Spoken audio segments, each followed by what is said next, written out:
Hello everyone, मेरा नाम निष्ठा बंसल है। मैं एक फाइनल ईयर स्टूडेंट ਹਾਂ ਇੰਸੋ ਕਾਲਜ। ਮੈਂ ਆਪਣਾ ਨੀਟ 2020 ਚ ਦਿੱਤਾ ਸੀ। ਮੇਰੇ ਮਾਰਕਸ 683 ਸੀਗੇ ਤੇ ਮੈਂ ਰੈਂਕ 484 ਸੀਗਾ। ਲਾਸਟ ਸੈਸ਼ਨ ਚ ਆਪਾਂ ਨੇ ਇੱਕ ਨਵਾਂ ਚੈਪਟਰ ਸਟਾਰਟ ਕੀਤਾ ਸੀ ਜਿਹਦਾ ਨਾਮ ਬਾਇਓਲੋਜੀਕਲ ਕਲਾਸੀਫਿਕੇਸ਼ਨ ਸੀਗਾ। ਉਹਦੇ ਅੰਦਰ ਆਪਾਂ ਨੇ ਬੇਸਿਕਸ ਪੜ੍ਹੇ ਸੀ ਕਿ ਕਿਹੜੇ ਕਿਹੜੇ ਸਿਸਟਮਸ ਹੈ ਕਲਾਸੀਫਿਕੇਸ਼ਨ ਦੇ, 2 ਕਿੰਗਡਮ, 3 ਕਿੰਗਡਮ, 4 ਕਿੰਗਡਮ ਤੇ 5 ਕਿੰਗਡਮ। ਉਸ ਤੋਂ ਬਾਅਦ ਇੱਕ 3 ਡੋਮੇਨ ਜਾਂ ਫਿਰ 6 ਕਿੰਗਡਮ ਸਿਸਟਮ ਵੀ ਆਇਆ ਸੀਗਾ। ਤੇ ਉਸ ਤੋਂ ਪਹਿਲਾਂ ਇਹ ਕਿੰਗਡਮ ਸਿਸਟਮ ਆਉਣ ਤੋਂ ਪਹਿਲਾਂ ਕਾਫੀ ਸਾਰੇ ਬੋਟਨਿਸਟ ਜ਼ੂਲॉजिस्ट ਨੇ ਕਲਾਸੀਫਿਕੇਸ਼ਨ ਕਰਨ ਦੀ ਕੋਸ਼ਿਸ਼ ਕੀਤੀ ਸੀ ਔਨ ਦੀ ਬੇਸਿਸ ਆਫ ਮੋਰਫੋਲੋਜੀ ਤੇ ਬਾਅਦ ਚ ਫਾਈਲੋਜੈਨੀ ਵੀ ਇੰਕਲੂਡ ਹੋ ਗਈ ਸੀ। ਤੇ ਉਸ ਤੋਂ ਬਾਅਦ ਫਿਰ ਆਪਾਂ ਨੇ ਡਿਟੇਲਸ ਆਪਾਂ ਨੇ ਇੱਕ ਓਵਰਵਿਊ ਲਿਖਤਾ ਕਿ 5 ਕਿੰਗਡਮਸ ਕਿਹੜੇ ਕਿਹੜੇ 5 ਕਿੰਗਡਮਸ ਤੇ ਉਹਦੇ ਅੰਦਰ ਕਿਹੜੇ ਕਿਹੜੇ ਆਰਗੈਨਿਜ਼ਮਸ ਆਉਂਦੇ ਨੇ। ਤੇ ਉਸ ਤੋਂ ਬਾਅਦ ਫਿਰ ਆਪਾਂ ਨੇ ਇਨ ਡਿਟੇਲ ਸਟਾਰਟ ਕੀਤਾ ਕਿ ਹਰ ਕਿੰਗਡਮ ਦੇ ਅੰਦਰ ਕੀ ਆਰਗੈਨਿਜ਼ਮਸ ਆਉਂਦੇ ਨੇ, ਅੰਦਰ ਕੀ ਕੀ ਕੈਰੈਕਟਰਿਸਟਿਕਸ ਹੈ ਤੇ ਫਰਦਰ ਡਿਵੀਜ਼ਨ ਕੀ ਹੈ। ਤਾਂ ਆਪਾਂ ਨੇ ਕਿੰਗਡਮ ਮੋਨੇਰਾ ਕਵਰ ਕੀਤਾ ਸੀਗਾ ਤੇ ਉਸ ਤੋਂ ਬਾਅਦ ਆਪਾਂ ਨੇ ਪ੍ਰੋਟਿਸਟਾ ਸਟਾਰਟ ਕਰ ਦਿੱਤਾ ਸੀਗਾ। ਪ੍ਰੋਟਿਸਟਾ ਦੇ ਅੰਦਰ ਆਪਾਂ ਨੇ ਕਿੱਥੇ ਤੱਕ ਕੀਤਾ ਸੀ, ਸਲਾਈਮ ਮਾਊਸ ਤੇ ਹੁਣ ਆਪਾਂ ਪ੍ਰੋਟੋਜ਼ੋਨ ਸਟਾਰਟ ਕਰਾਂਗੇ।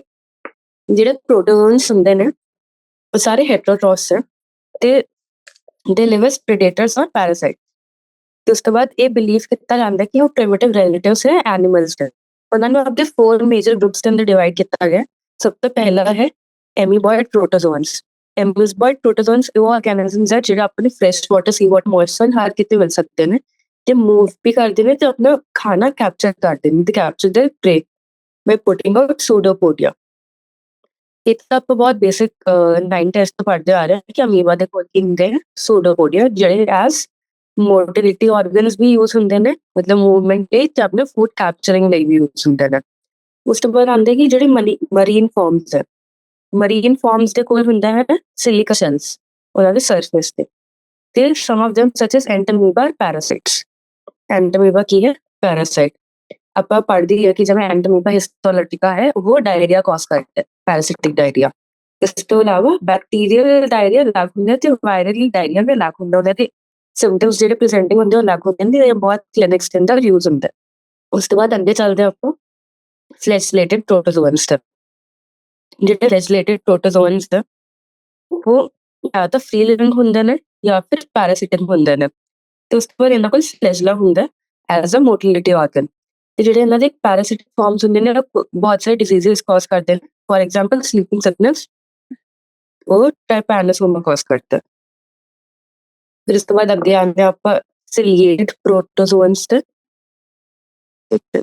ਸਿਲਿਏਟਡ ਪ੍ਰੋਟੋਜ਼ੋਨਸ, ਜਿਹੜੇ ਸਿਲਿਏਟਡ ਪ੍ਰੋਟੋਜ਼ੋਨਸ ਹੈ ਉਹ ਐਕਵੈਟਿਕ ਹੁੰਦੇ ਨੇ ਤੇ ਐਕਟਿਵਲੀ ਮੂਵਿੰਗ ਆਰਗੈਨਿਜ਼ਮਸ ਹੁੰਦੇ ਨੇ ਕਿਉਂਕਿ ਉਹਨਾਂ ਕੋਲ ਬਹੁਤ ਸਾਰੇ ਸੀਲੀਆ ਪ੍ਰੈਜ਼ੈਂਟ ਹੁੰਦੇ ਨੇ, ਥਾਊਜ਼ੈਂਡਸ ਆਫ ਸੀਲੀਆ। ਤੇ ਉਸ ਤੋਂ ਬਾਅਦ ਉਹਨਾਂ ਕੋਲ ਇੱਕ ਕੈਵਿਟੀ ਹੁੰਦੀ ਜਿਹਦਾ ਨਾਮ ਹੁੰਦਾ ਗਲਟ ਕੈਵਿਟੀ, ਜਿਹੜੇ ਖੁੱਲਦੀ ਆ ਆਊਟਸਾਈਡ ਵਰਲਡ ਨੂੰ, ਮਤਲਬ ਬਾਹਰ ਖੁੱਲਦੀ ਹੈ outside the cell surface.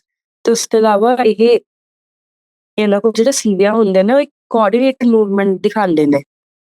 The coordinated movement of rows of cilia that cause the water ladle with food to be steered inside into the gullet. ਤੇ ਇਹਨਾਂ ਦੀ ਐਗਜ਼ਾਮਪਲ ਕੀ? ਪੈਰਾਮੀਸ਼ੀਅਮ। ਫਿਰ ਉਸ ਤੋਂ ਬਾਅਦ ਆਉਂਦਾ ਕਿ ਸਪੋਰੋਜ਼ੋਨਸ ਹੈ, ਫੋਰਥ ਕੈਟੇਗਰੀ। ਜਿਹੜੇ ਸਪੋਰੋਜ਼ੋਨਸ ਹੈ ਉਹ ਇੱਕ ਡਾਇਵਰਸ ਆਰਗੈਨਿਜ਼ਮਸ ਹੁੰਦੇ ਨੇ ਤੇ ਉਹਨਾਂ ਕੋਲ ਇਨਫੈਕਸ਼ੀਅਸ ਸਪੋਰ ਲਾਈਕ ਸਟੇਜ ਹੁੰਦੇ ਉਹਨਾਂ ਦੇ ਲਾਈਫ ਸਾਈਕਲ 'ਚ। ਕੀ ਹੈ ਕਿ ਇਨਫੈਕਸ਼ੀਅਸ ਸਪੋਰ ਲਾਈਕ ਸਟੇਜ। ਫਿਰ ਇਹਨਾਂ 'ਚ ਮੋਸਟ ਨੋਟੋਰੀਅਸ ਕਿਹੜਾ? ਪਲਾਜ਼ਮੋਡੀਅਮ ਹੁੰਦਾ, ਉਹ ਮਲੇਰੀਅਲ ਪੈਰਾਸਾਈਟ ਹੈ, ਮਲੇਰੀਆ ਕਾਜ਼ ਕਰਦਾ। ਉਸ ਤੋਂ ਇਲਾਵਾ ਜਿਹੜਾ ਮਲੇਰੀਆ ਹੋਣਾ ਬਹੁਤ ਜ਼ਿਆਦਾ ਸਟੈਗਰਿੰਗ ਇਫੈਕਟ ਹੁੰਦਾ ਹਿਊਮਨ ਪੋਪੂਲੇਸ਼ਨ ਨੂੰ, ਮਤਲਬ ਬਹੁਤ ਡੇਂਜਰਸ ਹੈ। ਹੁਣ ਉਸ ਤੋਂ ਇਲਾਵਾ ਕੁਝ ਹੋਰ ਕੁਐਸਚਨਸ ਆਏ ਸੀਗੇ ਕੁਝ ਮੌਕ ਟੈਸਟਸ ਦੇ ਅੰਦਰ, ਜਿਵੇਂ ਕਿ ਪੁੱਛਦੇ ਕਿ ਐਂਟਾਮੀਬਾ ਤੇ ਅਮੀਬਾ ਦੇ ਅੰਦਰ ਕੀ ਡਿਫਰੈਂਸ ਹੁੰਦਾ ਕਿ ਐਂਟਾਮੀਬਾ ਕੋਲ ਕੰਟਰੈਕਟਾਈਲ ਵੈਕੂਲ ਨਹੀਂ ਹੁੰਦਾ। ਤੇ ਉਸ ਤੋਂ ਬਾਅਦ ਆਉਂਦਾ ਕਿ the contractile vacuole is an important site for excretion and is absent in. ਤਾਂ ਆਪਾਂ ਨੇ ਹੁਣ ਪੜ੍ਹਿਆ ਕਿ ਅਮੀਬੋਇਡ ਪ੍ਰੋਟੋਜ਼ੋਨਸ ਫਲੈਸ਼ਲੇਟਿਡ ਤੇ ਸਿਲਿਏਟਡ ਕੋਲ ਕੰਟਰੈਕਟਾਈਲ ਵੈਕੂਲ ਹੁੰਦਾ, ਬਟ ਪਲਾਜ਼ਮੋਡੀਅਮ ਕੋਲ ਐਬਸੈਂਟ ਹੁੰਦਾ, ਉਹਦੇ ਕੋਲ ਕੰਟਰੈਕਟਾਈਲ ਵੈਕੂਲ ਨਹੀਂ ਹੁੰਦਾ। ਬਟ ਅਗਰ ਆਪਸ਼ਨਸ ਜਿਵੇਂ ਐਂਟਾਮੀਬਾ ਦੀ ਸਪੀਸ਼ੀਜ਼ ਹੋਵੇ ਤਾਂ ਉਹ ਉਸ ਦਾ ਵੀ ਅੱਛਾ ਆਂਸਰ ਹੋਏਗਾ, ਮਤਲਬ ਕਿ ਨॉन पैरासिटिक स्पीशीज ऑफ एंटोमीबा ਹੁੰਦੇ ਆ ਉਹਨਾਂ ਕੋਲ ਕੰਟਰੈਕਟਾਈਲ ਵੈਕੂਲ ਹੁੰਦਾ ਬਟ ਪੈਰਾਸਿਟਿਕ ਕੋਲ ਐਬਸੈਂਟ ਹੁੰਦਾ। ਹੁਣ ਉਸ ਤੋਂ ਬਾਅਦ ਆਉਂਦੇ ਆਪਾਂ ਕਿੰਗਡਮ ਫੰਜਾਈ ਤੇ। ਜਿਹੜਾ ਕਿੰਗਡਮ ਫੰਜਾਈ ਹੈ ਉਹ ਕਨਸਟੀਟਿਊਟ ਕਰਦੇ unique kingdom of heterotrophic organisms. ठीक है, दे show a great variety diversity in morphology ਤੇ हैबिटेट। ਆਪਾਂ ਦੇਖਿਆ ਕਿ ਜਿਹੜੇ ਮੋਇਸਟ ਬ੍ਰੈਡ ਹੈ ਜਾਂ ਫਿਰ ਰੋਟਨ ਫਰੂਟਸ ਹੈ ਉਹਨਾਂ ਦੇ ਉੱਤੇ ਆਪਾਂ ਨੂੰ ਬਹੁਤ ਕਾਮਨਲੀ ਫੰਗਸ ਦੇਖਣ ਨੂੰ ਮਿਲ ਜਾਂਦੀ ਹੈ। the common mushroom you eat and the toadstools are also fungi। Mushrooms ਵੀ ਹੈ ਉਹ ਵੀ fungi ਹੈ, toadstools ਵੀ fungi ਹੈ। ਹੁਣ ਜਿਹੜੇ ਵਾਈਟ ਸਪੌਟਸ ਦਿਖਦੇ ਆਪਾਂ ਨੂੰ ਮਸਟਰਡ ਲੀਵਸ ਤੇ ਉਹ ਇੱਕ ਪੈਰਾਸਿਟਿਕ ਫੰਗਸ ਕਰਕੇ ਹੁੰਦੇ ਆ। ਤਾਂ ਜਿੰਨੇ ਵੀ ਆਪਾਂ ਨੂੰ ਇੰਨੀ ਵੈਰਾਈਟੀ ਦੇਖਣ ਨੂੰ ਮਿਲਦੀ ਉਹ ਸਾਰੇ ਫੰਗਸ ਹੁੰਦੇ ਆ। ਆਪਾਂ ਨੂੰ ਹਮੇਸ਼ਾ ਕਿਵੇਂ ਹੇਅਰੀ ਫਿਲਾਮੈਂਟਸ ਦਾ ਸਟਰਕਚਰ ਦੇਖਣ ਨੂੰ ਮਿਲਦਾ, ਉਹ ਫੰਗਲ ਗਰੋਥ ਹੁੰਦੀ ਹੈ। ਉਸ ਤੋਂ ਬਾਅਦ ਆਉਂਦਾ ਕੁਛ ਯੂਨੀਸੈਲੂਲਰ ਫੰਜਾਈ ਹੁੰਦੇ ਆ ਜਿਵੇਂ ਕਿ ਈਸਟ, ਤੇ ਉਹਨਾਂ ਦਾ ਬਹੁਤ ਕਮਰਸ਼ੀਅਲ ਯੂਜ਼ ਵੀ ਹੁੰਦਾ ਬ੍ਰੈਡ ਮੇਕਿੰਗ ਤੇ ਬੀਅਰ ਮੇਕਿੰਗ ਦੇ ਅੰਦਰ। ਫਿਰ ਉਸ ਤੋਂ ਬਾਅਦ ਆਉਂਦਾ ਕਿ ਜਿਹੜਾ ਫੰਗਸ ਹੈ ਉਹ ਡਿਜ਼ੀਜ਼ ਵੀ ਕਾਜ਼ ਕਰ ਸਕਦੇ ਆ, ਜਿਵੇਂ ਕਿ ਵੀਟ ਰਸਟ ਕਾਜ਼ਿੰਗ ਵੈਕਸੀਨੀਆ ਇੱਕ ਇੰਪੋਰਟੈਂਟ ਐਗਜ਼ਾਮਪਲ ਹੈ। ਫਿਰ ਉਸ ਤੋਂ ਬਾਅਦ ਕੁਛ ਹੁੰਦੇ ਨੇ ਜਿਹੜੇ ਐਂਟੀਬਾਇਓਟਿਕਸ ਦੇ ਸੋਰਸਿਸ ਹੁੰਦੇ ਨੇ, ਫॉर एग्जांपल ਪੈਨੀਸਿਲਮ। ਫਿਰ ਜਿਹੜੇ ਫੰਜਾਈ ਹੁੰਦੇ ਨੇ ਕਾਸਮੋਪੋਲਿਟਨ ਹੁੰਦੇ, ਕਾਸਮੋਪੋਲਿਟਨ ਮਤਲਬ ਹਰ ਜਗ੍ਹਾ ਮਿਲਦੇ ਨੇ, ਏਅਰ, ਵਾਟਰ, ਸੋਇਲ ਤੇ ਐਨੀਮਲਸ ਤੇ ਪਲਾਂਟਸ ਤੇ ਵੀ। ਫਿਰ ਉਸ ਤੋਂ ਹੁੰਦਾ ਕਿ they prefer to grow in warm and humid places, warm ਤੇ ਹਿਊਮਿਡ ਪਲੇਸਿਸ। ਇਸ ਕਰਕੇ ਜਦੋਂ ਵੀ ਨਾ ਕੋਈ ਬ੍ਰੈਡ ਪਈ ਹੁੰਦੀ ਉਹਨੂੰ ਹਲਕਾ ਜਿਹਾ ਗਿੱਲਾ ਕਰਕੇ ਉਹਨੂੰ ਕਿਸੇ ਵੀ ਪੋਲੀਥੀਨ ਨਾਲ ਰੈਪ ਕਰਤਾ ਤਾਂ ਤੁਸੀਂ ਰਾਤ ਤੱਕ ਦੇਖੋਗੇ ਉਹਦੇ ਤੇ ਫੰਗਸ ਲੱਗ ਜਾਂਦੀ ਹੈ। So have you wondered why we keep food in the fridge? ਉਹ ਤਾਂ ਹੀ ਰੱਖਦੇ ਆ ਤਾਂ ਕਿ ਆਪਾਂ ਉਹਦੇ ਤੇ ਫੰਗਲ ਜਾਂ ਫਿਰ ਬੈਕਟੀਰੀਅਲ ਇਨਫੈਕਸ਼ਨਸ ਤੋਂ, ਬੈਕਟੀਰੀਅਲ ਗਰੋਥ ਤੋਂ ਉਹਨੂੰ ਪ੍ਰੀਵੈਂਟ ਕਰ ਸਕੀਏ। ਹੁਣ ਆਉਂਦਾ ਅੱਗੇ ਕਿ ਉੱਪਰ ਜਿਹੜਾ ਟੋਡਸਟੂਲ ਹੈ ਨਾ, ਟੋਡਸਟੂਲ ਹੁੰਦਾ ਪੋਇਜ਼ਨਸ ਮਸ਼ਰੂਮ, poisonous mushroom। ਹੁਣ ਇਸ ਤੋਂ ਬਾਅਦ ਆ ਗਿਆ कि जिनमें white spots on mustard leaves होंगे वो कौन कॉज करता है? It is caused by Albugo candida. कौन कॉज करता है? पूरे लिख देंगे ना, एल्ब्यूको कैंडिडा। एक ग्रुप होंगे ਜਿਹੜਾ ਹੁੰਦਾ ਫਾਈਕੋਮਾਈਸਿਸ ਉਹਦੇ ਅੰਦਰ ਆਉਂਦਾ।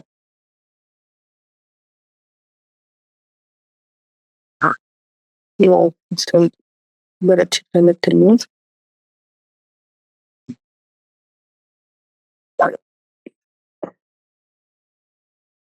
ਇਸ ਤੋਂ ਬਾਅਦ ਅੱਗੇ ਚੱਲਦੇ ਹਾਂ ਕਿ with the exception of yeast which are unicellular fungi are filamentous।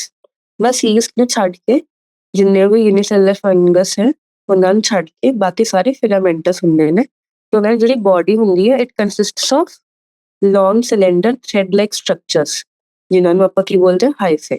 ਤੇ ਨੈਟਵਰਕ ਆਫ ਹਾਈਫੇ ਨੂੰ ਕੀ ਬੋਲੇ ਜਾਂਦੇ? ਮਾਈਸਟੀਰੀਅਮ।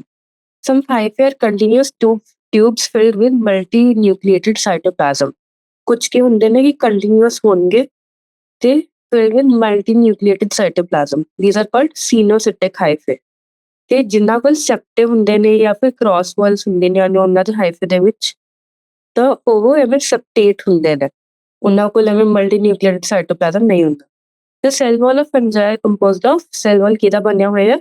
ਕਾਈਟਿਨ ਤੇ ਪੋਲੀਸੈਕਰਾਈਡਸ ਦਾ। ਪਲਾਂਟਸ ਅੰਦਰ ਕਿਹਦਾ ਬਣਿਆ ਹੁੰਦਾ ਸੀ? ਸੈਲੂਲੋਜ਼ ਦਾ। ਤੇ ਇਸ ਤੋਂ ਇਲਾਵਾ ਆਪਾਂ ਨੂੰ ਕੀ ਬਣਿਆ ਸੀ? ਪ੍ਰੋਟਿਸਟਾ ਦੇ ਅੰਦਰ ਕੁਝ ਸਪੀਸ਼ੀਜ਼ ਦੇ ਅੰਦਰ ਮਿਲਦੀ ਹੈ ਸੈਲ ਵਾਲ, ਤੇ ਮੋਨੋਰੇ ਦੇ ਅੰਦਰ ਵੀ ਸੈਲ ਵਾਲ ਮਿਲਦੀ ਹੈ, ਬਟ ਉਹ ਕਿਹਦੀ ਬਣੀ ਹੁੰਦੀ ਹੈ? ਐਨ ਐਸਿਟਲ ਨਿਊਰਾਮਿਕ ਐਸਿਡ ਤੇ ਬਾਕੀ ਸਭ ਕੰਪਾਊਂਡਸ ਦੇ। ਹੁਣ ਕੀ ਦੇਖਿਆ ਆਪਾਂ ਨੇ? ਹਾਈਫੇ ਆਪਾਂ ਨੇ ਵਰਡ ਪੜਿਆ। ਫਿਰ ਉਸ ਤੋਂ ਬਾਅਦ ਅਗਰ ਨੈਟਵਰਕ ਆਫ ਹਾਈਫੇ ਹੋ ਤਾਂ ਮਾਈਸੀਲੀਅਮ ਹੁੰਦਾ, ਤੇ ਅਗਰ ਉਹਨੂੰ ਮਲਟੀ ਹਾਈਫੇ ਨੂੰ ਮਲਟੀ ਨਿਊਕਲੀਏਟਡ ਸਾਈਟੋਪਲਾਜ਼ਮ ਹੁੰਦੀ ਤਾਂ ਉਹਨੂੰ ਕੀ ਬੋਲਾਂਗੇ? ਸਿਨੋਸਿਟਿਕ ਹਾਈਫੇ। ਇਸ ਤੋਂ ਇਲਾਵਾ ਕੁਝ ਸੈਪਟੇਟ ਹਾਈਫੇ ਵੀ ਹੁੰਦੇ ਨੇ। ਫਿਰ ਇਹਨਾਂ ਦੀ ਸੈਲ ਵਾਲ ਕਿਹਦੀ ਬਣੀ ਹੁੰਦੀ ਹੈ? ਕਾਈਟਿਨ ਐਂਡ ਪੋਲੀਸੈਕਰਾਈਡਸ ਦੀ।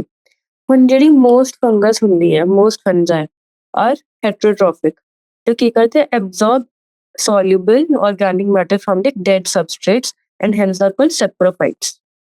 ਉਸ ਤੋਂ ਇਲਾਵਾ ਕੁਝ ਡਿਪੈਂਡ ਕਰਦੇ ਨੇ ਲਿਵਿੰਗ ਪਲਾਂਟਸ ਤੇ ਐਨੀਮਲਸ ਦੇ ਉੱਤੇ ਆਪਣੇ ਨਿਊਟ੍ਰੀਸ਼ਨ ਦੀ, ਉਹਨਾਂ ਨੂੰ ਕੀ ਬੋਲਾਂਗੇ? ਪੈਰਾਸਾਈਟਸ।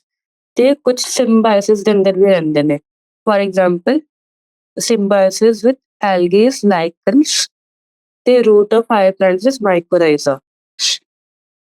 ਹੁਣ ਇਹਨਾਂ ਨੂੰ ਫਾਇਦਾ ਕੀ ਮਿਲਦਾ ਇਹਦੇ ਥਰੂ? ਜਿਹੜਾ ਮਾਈਕੋਰਾਈਜ਼ਾ ਹੁੰਦਾ ਉਹਨੂੰ ਉਹ ਤਾਂ ਨਾਈਟ੍ਰੋਜਨ ਫਿਕਸ ਕਰਕੇ ਦਿੰਦੇ ਨੇ ਹਾਇਰ ਪਲਾਂਟਸ ਦੀ ਰੂਟਸ ਦੇ ਅੰਦਰ, ਤੇ ਆਲਗੇ ਦੇ ਅੰਦਰ ਉਹ ਫੋਟੋਸਿੰਥੇਸਿਸ ਦੇ ਲਈ ਹੈਲਪ ਕਰਦੇ ਨੇ, ਹੈਬਿਟੇਟ ਪ੍ਰੋਵਾਈਡ ਕਰਦੇ ਨੇ ਤੇ ਉਹਨੂੰ ਫੋਟੋਸਿੰਥੇਸਿਸ ਨਾਲ ਖਾਣਾ ਦਿੰਦਾ। ਹੁਣ reproduction in fungus can take place by vegetative means. ਸਭ ਤੋਂ ਪਹਿਲਾਂ ਤਾਂ ਹੋ ਸਕਦੇ ਵੈਜੀਟੇਟਿਵ ਮੀਨਸ, ਠੀਕ ਹੈ। ਉਹਦੇ ਅੰਦਰ ਕੀ ਆ ਜਾਏਗਾ, ਫਰੈਗਮੈਂਟੇਸ਼ਨ, ਫਿਜ਼ਨ ਤੇ ਬਡਿੰਗ। ਉਸ ਤੋਂ ਬਾਅਦ ਆਉਂਦਾ ਏਸੈਕਸ਼ੁਅਲ ਰਿਪਰੋਡਕਸ਼ਨ। ਜਿਹੜਾ ਵੈਜੀਟੇਟਿਵ ਉਹ ਤਾਂ ਹੋ ਗਿਆ ਫਰੈਗਮੈਂਟੇਸ਼ਨ ਲਈ ਹੋ ਗਿਆ, ਫਿਜ਼ਨ ਲਈ ਹੋ ਗਿਆ ਜਾਂ ਫਿਰ ਬਡਿੰਗ ਲਈ। ਤੇ ਏਸੈਕਸ਼ੁਅਲ ਰਿਪਰੋਡਕਸ਼ਨ ਕਿਵੇਂ ਹੁੰਦਾ, ਸਪੋਰ ਫਾਰਮੇਸ਼ਨ ਨਾਲ, ਜਿਨ੍ਹਾਂ ਨੂੰ ਬੋਲਦੇ ਕੋਨੀਡੀਆ, ਸਪੋਰੈਂਜੀਓਸਪੋਰਸ ਜਾਂ ਫਿਰ ਜ਼ੂਸਪੋਰਸ। ਕੋਨੀਡੀਆ, ਸਪੋਰੈਂਜੀਓਸਪੋਰਸ ਜਾਂ ਫਿਰ ਜ਼ੂਸਪੋਰਸ। ਤੇ ਉਸ ਤੋਂ ਬਾਅਦ ਫਿਰ ਤੀਜਾ ਮੈਥਡ ਆਉਂਦਾ ਸੈਕਸ਼ੁਅਲ ਰਿਪਰੋਡਕਸ਼ਨ। ਉਹ ਕਿਹਦੇ ਥਰੂ ਹੁੰਦਾ, ਓਸਪੋਰਸ ਦੇ ਥਰੂ ਜਾਂ ਫਿਰ ਐਸਕੋਸਪੋਰਸ ਜਾਂ ਫਿਰ ਬੈਸੀਡੀਓਸਪੋਰਸ। ਹੁਣ ਇਹਨਾਂ ਕੋਲ ਜਿਹੜੇ ਵੀ ਵੇਰੀਅਸ ਸਪੋਰਸ ਹੈ ਉਹਨਾਂ ਦਾ ਡਿਸਟਿੰਕਟ ਸਟਰਕਚਰ ਹੁੰਦਾ, ਮਤਲਬ they are produced in distinct structures which R called S rooting bodies. ਤੇ ਹੁਣ ਜਿਹੜੇ ਸੈਕਸ਼ੁਅਲ ਸਾਈਕਲਸ ਹੁੰਦੇ ਨੇ ਉਹਨਾਂ ਦੇ ਨਾਲ ਮੇਨਲੀ 3 ਸਟੈਪਸ ਹੁੰਦੇ ਨੇ ਹਰ ਇੱਕ ਸੈਕਸ਼ੁਅਲ ਸਾਈਕਲ ਦੇ ਅੰਦਰ ਫੰਜਾਈ ਦੇ। ਪਹਿਲਾ ਕੀ ਹੋਏਗਾ, ਫਿਊਜ਼ਨ ਆਫ ਪ੍ਰੋਟੋਪਲਾਜ਼ਮਸ ਬਿਟਵੀਨ 2 ਮੋਟਾਈਲ ਔਰ ਨਾਨ ਮੋਟਾਈਲ ਗੈਮੀਟਸ। ਮਤਲਬ ਹਮੇਸ਼ਾ ਫਰਟੀਲਾਈਜੇਸ਼ਨ ਤਾਂ ਹੋਣੀ ਹੀ ਹੁੰਦੀ ਹੈ, ਤਾਂ ਉਹਦੇ ਕੀ ਬੋਲਿਆ ਉਹਨੇ ਪਲਾਜ਼ਮੋਗੈਮੀ, ਕਿ ਪ੍ਰੋਟੋਪਲਾਜ਼ਮ ਕੋਈ ਵੀ 2 ਮੋਟਾਈਲ ਜਾਂ ਫਿਰ ਨਾਨ ਮੋਟਾਈਲ ਗੈਮੀਟਸ ਦਾ ਫਿਊਜ਼ਨ ਹੋ ਰਿਹਾ, ਉਹਨੂੰ ਕੀ ਬੋਲਿਆ, ਪਲਾਜ਼ਮੋਗੈਮੀ। ਹੁਣ ਐਵੇਂ ਪੂਰਾ ਇੱਕ ਸਟੈਪ 'ਚ ਨਹੀਂ ਹੁੰਦਾ। ਸਭ ਤੋਂ ਪਹਿਲਾਂ ਫਿਊਜ਼ਨ ਆਫ ਪ੍ਰੋਟੋਪਲਾਜ਼ਮ ਬਾਰੇ ਸਪੈਸੀਫਾਈ ਕੀਤਾ ਗਿਆ, ਉਸ ਤੋਂ ਬਾਅਦ ਫਿਊਜ਼ਨ ਆਫ 2 ਨਿਊਕਲੀਆਈ ਹੁੰਦਾ, ਤੁਹਾਨੂੰ ਕੀ ਬੋਲਿਆ ਗਿਆ, ਕੈਰੀਓਗੈਮੀ, ਠੀਕ ਹੈ। ਫਿਰ ਉਸ ਤੋਂ ਬਾਅਦ ਹੁੰਦਾ ਮੀਓਸਿਸ ਇਨ ਜ਼ਾਈਗੋਟ ਰਿਜ਼ਲਟਿੰਗ ਇਨ ਹੈਪਲੋਇਡ ਸਪੋਰਸ। ਹੁਣ ਜਿਹੜਾ ਜ਼ਾਈਗੋਟ ਬਣਿਆ ਉਹਦਾ ਅੰਦਰ ਮੀਓਸਿਸ ਹੋਏਗਾ ਜਿਹੜਾ ਬਣਾਏਗਾ ਹੈਪਲੋਇਡ ਸਪੋਰਸ। ਹੁਣ ਜਦੋਂ ਇੱਕ ਫੰਗਸ ਸੈਕਸ਼ੁਅਲੀ ਰਿਪਰੋਡਿਊਸ ਕਰਦਾ, when a fungus reproduces sexually, 2 haploid hyphae of compatible mating types come together and fuse। ਕੀ ਹੁੰਦੇ, 2 haploid hyphae compatible mating types ਤੇ come together and fuse। ਇਹਦੇ ਨਾਲ ਕੀ ਪਤਾ ਚੱਲਦਾ ਕਿ ਫੰਗਸ ਕੀ ਹੈ, ਹੈਪਲੋਇਡ ਹੈ। In fungus, the fusion of 2 haploid cells immediately results in a diploid cell। ਕੁਝ ਦੇ ਅੰਦਰ ਤੇ immediately result ਹੋ ਜਾਂਦਾ ਇੱਕ diploid cell ਦੇ ਅੰਦਰ, ਜਿਹੜਾ ਹੋ ਗਿਆ 2n, ਠੀਕ ਹੈ। ਉਸ ਤੋਂ ਬਾਅਦ ਕੁਝ ਹੁੰਦਾ however in other fungi ਜਿਵੇਂ ਕਿ ਐਸਕੋਬਾਈਸੀਸ ਜਾਂ ਫਿਰ ਬੈਸੀਡੀਓਮਾਈਸੀਸ, ਉਹਨਾਂ ਦੇ ਅੰਦਰ ਕੀ ਹੁੰਦਾ ਕਿ ਇੰਟਰਵੀਨਿੰਗ ਸਟੇਜ ਆਉਂਦੀ ਹੈ ਜਿਹਨੂੰ ਬੋਲਦੇ ਡਾਇਕੈਰੀਓਟਿਕ ਸਟੇਜ। ਇਹਦੇ ਅੰਦਰ ਐਸਕੋਮਾਈਸੀਸ ਤੇ ਬੈਸੀਡੀਓਮਾਈਸੀਸ, ਮਾਈਸਿਟੀਸ, ਇਹਨਾਂ ਦੇ ਅੰਦਰ ਇੱਕ ਡਾਇਕੈਰੀਓਟਿਕ ਸਟੇਜ ਆਉਂਦੀ ਹੈ। ਤੇ ਇਹਨਾਂ ਦੀ ਜਿਹੜੀ ਕੰਡੀਸ਼ਨ ਹੁੰਦੀ ਹੈ, such condition is called a dikaryon and the phase is called dikaryophase। ਇਹਨਾਂ ਦੇ ਫੇਜ਼ ਦਾ ਨਾਮ ਕੀ ਹੁੰਦਾ, ਡਾਇਕੈਰੀਓਨ ਤੇ ਡਾਇਕੈਰੀਆ ਫੇਜ਼ ਆਫ ਫੰਗਸ। ਫਿਰ ਉਸ ਤੋਂ ਬਾਅਦ ਕਹਿੰਦੇ ਲੇਟਰ ਦਾ parental nuclei fuse and the cell becomes diploid. ਉਸ ਤੋਂ ਬਾਅਦ ਜਿਹੜੇ ਨਿਊਕਲੀਆਈ ਹੈ ਉਹ ਫਿਊਜ਼ ਕਰਨਗੇ ਤੇ ਜਿਹੜਾ ਸੈਲ ਹੈ ਉਹ ਬਣ ਜਾਏਗਾ ਡਿਪਲੋਇਡ। ਹੁਣ ਜਿਹੜਾ fungus, the fungi forming the floating bodies in which the reduction division occurs leads to formation of haploid spores। ਤਾਂ ਉਹਦੇ ਓਵਰਆਲ ਪ੍ਰੋਸੈਸ ਕੀ ਹੋਇਆ, ਸਭ ਤੋਂ ਪਹਿਲਾਂ ਜਿਵੇਂ ਜਿਹੜੀ ਵੀ ਸੈਕਸ਼ੂਅਲ ਰਿਪਰੋਡਕਸ਼ਨ ਹੁੰਦੀ ਹੈ ਉਹਦੇ 3 ਬੇਸਿਕ ਸਟੈਪਸ ਹੁੰਦੇ ਨੇ। ਜਿਹੜੇ 3 ਬੇਸਿਕ ਸਟੈਪਸ ਹੈ ਉਹਨਾਂ ਦੇ ਅੰਦਰ ਸਭ ਤੋਂ ਪਹਿਲਾਂ ਤਾਂ ਹੋਏਗਾ ਫਿਊਜ਼ਨ ਆਫ ਪ੍ਰੋਟੋਪਲਾਜ਼ਮ। ਤਾਂ ਫਿਊਜ਼ਨ ਆਫ ਪ੍ਰੋਟੋਪਲਾਜ਼ਮ ਦਾ ਕੀ ਹੋਏਗਾ ਕਿ ਕੈਰੀਓਗੈਮੀ ਹੋਏਗੀ। ਉਸ ਤੋਂ ਬਾਅਦ ਫਿਊਜ਼ਨ ਆਫ ਪ੍ਰੋਟੋਪਲਾਜ਼ਮ ਤੋਂ ਬਾਅਦ 2 ਨਿਊਕਲੀਆਈ ਫਿਊਜ਼ ਕੀਤੇ, ਉਸ ਤੋਂ 2 ਨਿਊਕਲੀਆਈ ਫਿਊਜ਼ ਕਰ ਰਹੀਆਂ, ਮਤਲਬ ਕਿ ਕੰਪਲੀਟ ਸੈਲ ਫਿਊਜ਼ਨ ਹੋ ਗਿਆ, ਇੱਕ ਡਿਪਲੋਇਡ ਸੈਲ ਬਣ ਚੁੱਕਿਆ। ਇੱਕ ਡਿਪਲੋਇਡ ਸੈਲ ਬਣ ਚੁੱਕੀ ਹੈ ਮਤਲਬ ਉਸ ਤੋਂ ਬਾਅਦ ਕੀ ਹੋਏਗਾ, ਉਹਨਾਂ ਦੇ ਅੰਦਰ ਮੀਓਸਿਸ ਹੋਏਗਾ ਤੇ ਵਾਪਸ ਹੈਪਲੋਇਡ ਸਪੋਰਸ ਬਣ ਜਾਣਗੇ ਔਰ ਡਿਪਲੋਇਡ ਜ਼ਾਈਗੋਟ ਤੋਂ। ਤੇ ਜਦੋਂ ਡਿਪਲੋਇਡ ਜ਼ਾਈਗੋਟ ਤੋਂ ਮੀਓਸਿਸ ਹੋ ਕੇ ਹੈਪਲੋਇਡ ਸਪੋਰਸ ਬਣ ਗਏ ਤਾਂ ਉਹਦੇ ਥਰੂ ਸੈਕਸ਼ੂਅਲ ਰਿਪਰੋਡਕਸ਼ਨ ਹੁੰਦੀ ਹੈ ਔਰ ਸਪੋਰਸ ਵਾਪਸ ਰੀਗਰੋ ਕਰਨਗੇ ਸਰਫੇਸ ਤੇ ਨਿਊ ਆਰਗੈਨਿਜ਼ਮ ਜਾਂ ਫਿਰ ਨਿਊ ਫੰਜਾਈ ਦੀ ਗਰੋਥ ਹੋਏਗੀ। ਬਟ ਹੁਣ ਕੀ ਹੁੰਦਾ ਕਿ 2 ਪੋਸੀਬਿਲਿਟੀਜ਼ ਹੋ ਸਕਦੀਆਂ ਨੇ, ਜਾਂ ਤਾਂ ਇਮੀਡੀਏਟ ਫਿਊਜ਼ਨ ਹੁੰਦੀ ਹੈ ਜਾਂ ਫਿਰ ਡਿਲੇਡ ਫਿਊਜ਼ਨ ਹੁੰਦੀ ਹੈ। ਤੇ ਡਿਲੇਡ ਫਿਊਜ਼ਨ ਕਰਕੇ ਇੱਕ ਸਟੇਜ ਮਿਲਦੀ ਹੈ ਜਿਹਨੂੰ ਬੋਲਦੇ ਆ ਡਾਇਕੈਰੀਓਨ ਜਾਂ ਫਿਰ ਫੇਜ਼ ਨੂੰ ਕੀ ਬੋਲਦੇ ਹੈ? ਡਾਈਕੈਰੀਓਫੇਜ਼। ਡਾਈਕੈਰੀਓਫੇਜ਼। ਫਿਰ ਉਸ ਤੋਂ ਬਾਅਦ ਕੀ ਹੈ ਕਿ ਇਹ ਹੁਣ ਕਿਹੜੇ ਫੰਗਸ ਚ ਮਿਲਦਾ? ਇਹ ਮਿਲਦਾ ਹੈ ਐਸਕੋਮਾਈਸੀਸ ਤੇ ਬੈਸੀਡੀਓਮਾਈਸੀਸ ਦੇ ਅੰਦਰ। ਤੇ ਇਹਨੂੰ ਆਪਾਂ ਜਿਹੜਾ ਡਿਲੇਟ ਫੇਜ਼ ਹੈ, ਇਹਨੂੰ ਆਪਾਂ 2N ਨਹੀਂ ਬੋਲਾਂਗੇ, 2N ਬੋਲਣਾ ਗਲਤ ਹੈ। ਉਹਨੂੰ ਆਪਾਂ ਕੀ ਬੋਲਾਂਗੇ? N+N। ਇਹਦਾ ਮਤਲਬ ਕੀ ਹੈ? ਜਿਹੜਾ ਡਿਲੇਡ ਫਿਊਜ਼ਨ ਹੋ ਰਹੀ ਹੈ, ਇਹਦੇ ਅੰਦਰ ਪਲਾਜ਼ਮੋਗੈਮੀ ਹੋ ਚੁੱਕੀ ਹੈ, ਪਲਾਜ਼ਮੋਗੈਮੀ ਹੋ ਚੁੱਕੀ ਹੈ, ਬਟ ਕੈਰੀਓਗੈਮੀ ਹਜੇ ਡਿਲੇਡ ਹੈ, ਕੈਰੀਓਗੈਮੀ ਹਜੇ ਹੋਏਗੀ, ਤਾਂ ਕਰਕੇ ਇਹਨੂੰ N+N ਸਟੇਜ ਬੋਲਦੇ ਆ। ਤੇ ਉਸ ਤੋਂ ਬਾਅਦ ਜਦੋਂ ਫਿਊਜ਼ਨ ਹੋ ਜਾਂਦੀ ਹੈ, ਸੈਲਸ ਜਦੋਂ ਫਿਊਜ਼ ਹੋ ਜਾਂਦੇ ਆ, ਉਦੋਂ ਜਾ ਕੇ ਡਿਪਲੋਇਡ ਬਣਦੇ ਆ, ਤੇ ਉਦੋਂ ਉਹਨੂੰ 2N ਸਟੇਜ ਬੋਲਾਂਗੇ। ਠੀਕ ਹੈ। ਤੇ ਉਸ ਤੋਂ ਬਾਅਦ ਰਿਡਕਸ਼ਨ ਡਿਵੀਜ਼ਨ ਹੋ ਜਾਏਗੀ, ਤੇ ਉਸ ਤੋਂ ਬਾਅਦ ਹੈਪਲੋਇਡ ਸਪੋਰਸ ਆਣਗੀ, ਜਿਹਨੂੰ N ਹੋ ਜਾਏਗਾ, ਵਾਪਸ ਹੈਪਲੋਇਡ ਸਟੇਜ ਹੋ ਜਾਏਗਾ। ਤਾਂ ਇਹ ਸਾਰੇ ਪ੍ਰੋਸੈਸ ਇਹਨੂੰ ਧਿਆਨ ਰੱਖਦੇ, ਅਗਰ ਡਾਈਕੈਰੀਓਟਿਕ ਸਟੇਜ ਬੋਲਿਆ, ਡਾਈਕੈਰੀਓਨ ਬੋਲਿਆ, ਤਾਂ N+N ਹੈ। ਤੇ ਉਸ ਤੋਂ ਬਾਅਦ ਜਦੋਂ ਨਿਊਕਲੀਅਰ ਫਿਊਜ਼ ਹੋ ਗਏ ਤਾਂ ਡਿਪਲੋਇਡ ਸਟੇਜ ਹੋਏਗੀ, ਤੇ ਉਸ ਤੋਂ ਬਾਅਦ ਰਿਡਕਸ਼ਨ ਡਿਵੀਜ਼ਨ ਤੋਂ ਬਾਅਦ ਵਾਪਸ ਹੈਪਲੋਇਡ ਸਟੇਜ ਆ ਜਾਏਗੀ। ਹੁਣ ਜਿਹੜੀ ਮੋਰਫੋਲੋਜੀ ਆਫ ਮਾਈਸੀਲੀਅਮ ਹੈ, ਤੇ ਮੋਡ ਆਫ ਸਪੋਰ ਫਾਰਮੇਸ਼ਨ ਤੇ ਫਰੂਟਿੰਗ ਬੋਡੀਜ਼ ਹੈ, ਉਹਨਾਂ ਦੇ ਬੇਸਿਸ ਤੇ ਡਿਵੀਜ਼ਨ ਆਫ ਕਿੰਗਡਮ ਹੋਈ ਹੈ ਵੇਰੀਅਸ ਕਲਾਸਿਸ ਦੇ ਅੰਦਰ। ਕਿਹੜੇ ਫੈਕਟਰਸ ਹੈ? ਮੋਰਫੋਲੋਜੀ ਆਫ ਮਾਈਸੀਲੀਅਮ ਪਹਿਲਾ, ਫਿਰ ਦੂਜਾ ਹੋ ਗਿਆ ਮੋਡ ਆਫ ਸਪੋਰ ਫਾਰਮੇਸ਼ਨ, ਜਾਂ ਤੇ ਏਸੈਕਸ਼ੁਅਲ ਹੈ ਜਾਂ ਫਿਰ ਸੈਕਸ਼ੁਅਲ ਹੈ। ਤੇ ਏਸੈਕਸ਼ੁਅਲ ਦੇ ਅੰਦਰ ਵੀ ਕਿਹੜੇ ਟਾਈਪਸ ਆਫ स्पोर्स है? oospores है, ascospores है, basidio है फॉर सेक्सुअल, या फिर कोनिडिया ओरेंजियोस्पोर्स, या फिर zoospores फॉर एसेक्सुअल। फिर उस तो बाद आंदे फ्रूटिंग बॉडीज की है।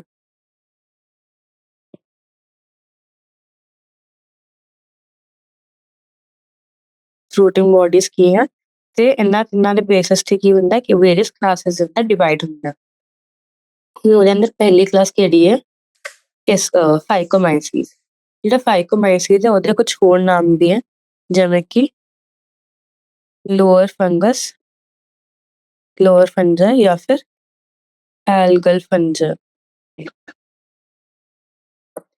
ਹੁਣ ਇਹਦੇ ਅੰਦਰ ਕੀ ਹੁੰਦਾ ਕਿ ਜਿਹੜਾ ਮੈਂਬਰ ਆਫ ਫਾਈਕੋਮਾਈਸੀਸ ਹੈ, ਇਹ ਆਪਾਂ ਨੂੰ ਐਕੁਆਟਿਕ ਹੈਬਿਟੇਟ ਦੇ ਅੰਦਰ ਮਿਲਦੇ ਨੇ, ਐਕੁਆਟਿਕ ਹੈਬਿਟੇਟ ਦੇ ਅੰਦਰ ਮਿਲਦੇ ਨੇ। ਤੇ ਉਸ ਤੋਂ ਬਾਅਦ ਇਹ ਡਿਕੇਇੰਗ ਵੁੱਡ ਤੇ ਵੀ ਮਿਲ ਸਕਦੇ ਨੇ, ਜਾਂ ਫਿਰ ਡੈਮ ਪਲੇਸਿਸ ਦੇ ਅੰਦਰ ਵੀ ਮਿਲ ਸਕਦੇ ਨੇ। Aquatic habitat decaying wood in moisture and damp places ਤੇ ਮਿਲਦੇ ਨੇ, ਜਾਂ ਫਿਰ ਆਬਲੀਗੇਟ ਪੈਰਾਸਾਈਟਸ ਦੀ ਤਰ੍ਹਾਂ ਮਿਲਦੇ ਨੇ ਪਲਾਂਟਸ ਦੇ ਉੱਤੇ। ਜਿਹੜਾ ਮਾਈਸੀਲੀਅਮ ਹੁੰਦਾ ਉਹ ਏਸੈਪਟੇਟ ਹੁੰਦਾ ਤੇ ਸਿਨੋਸਿਟਿਕ ਹੁੰਦਾ। ਏਸੈਪਟੇਟ ਤੇ ਸਿਨੋਸਿਟਿਕ ਦਾ ਮਤਲਬ ਕਿ ਮਲਟੀਨਿਊਕਲੀਏਟਡ ਹੁੰਦਾ। ਹੁਣ ਜਿਹੜਾ ਇਸ ਤੋਂ ਬਾਅਦ ਏਸੈਕਸ਼ੁਅਲ ਰਿਪਰੋਡਕਸ਼ਨ ਹੁੰਦਾ, ਉਹ ਕਿਵੇਂ ਹੁੰਦਾ? ਜ਼ੂਸਪੋਰਸ ਨਾਲ ਹੋਏਗਾ, ਜਿਹੜੇ ਮੋਟਾਈਲ ਹੁੰਦੇ ਨੇ, ਜਾਂ ਫਿਰ ਐਪਲੈਨੋਸਪੋਰਸ ਨਾਲ ਹੋਏਗਾ, ਜਿਹੜੇ ਨੌਨ ਮੋਟਾਈਲ। ਜਿਹੜੇ ਸਪੋਰਸ ਹੁੰਦੇ ਨੇ, ਇਹ ਐਂਡੋਜੀਨਸਲੀ ਪ੍ਰੋਡਿਊਸ ਹੁੰਦੇ ਸਪੋਰੈਂਜੀਅਮ ਦੇ ਅੰਦਰ। ਠੀਕ ਹੈ। ਸਪੋਰੈਂਜੀਅਮ ਦੇ ਅੰਦਰ ਪ੍ਰੋਡਿਊਸ ਹੋਣਗੇ, ਤੇ ਇਹਨਾਂ ਦੇ ਜ਼ਾਈਗੋਸਪੋਰ ਬਣਦੇ ਬਾਈ ਫਿਊਜ਼ਨ ਆਫ ਟੂ ਗੈਮੀਟਸ ਨਾਲ।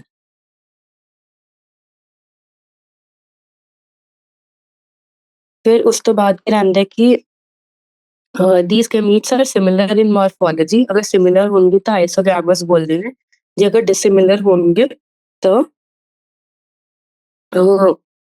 इन आइसोगैमस बोलेंगे या फिर ओगैमस बोलेंगे। ਹੁਣ ਇਹਨਾਂ ਦੇ ਅੰਦਰ ਕੁਝ ਐਗਜ਼ਾਮਪਲਸ ਆ ਜਾਂਦੇ ਨੇ, ਜਿਵੇਂ ਕਿ ਮਿਊਕੋਰ ਆਂਦਾ ਹੈ, ਰਾਈਜ਼ੋਪਸ ਆਂਦਾ ਹੈ।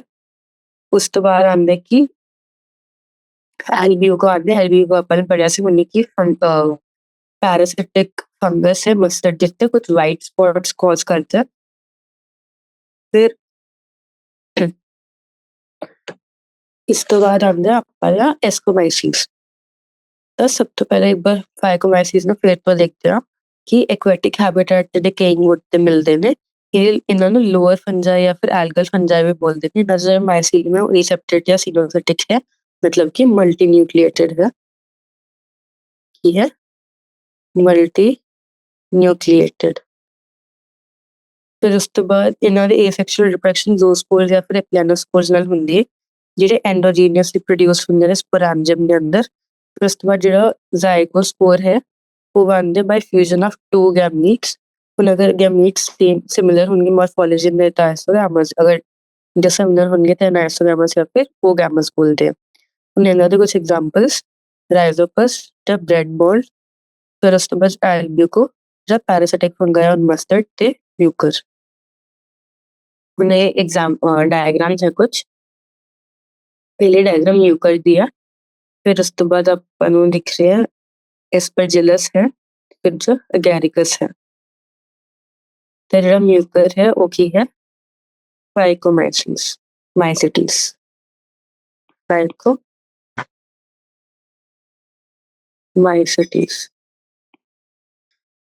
ਫਿਰ ਇਸ ਤੋਂ ਬਾਅਦ ਅੱਗੇ ਆਪਣਾ ਆਉਂਦਾ ਅਗਲੀ ਕਲਾਸ ਜਿਹੜੀ ਹੈ ਐਸਕੋਮਾਈਸੀਸ।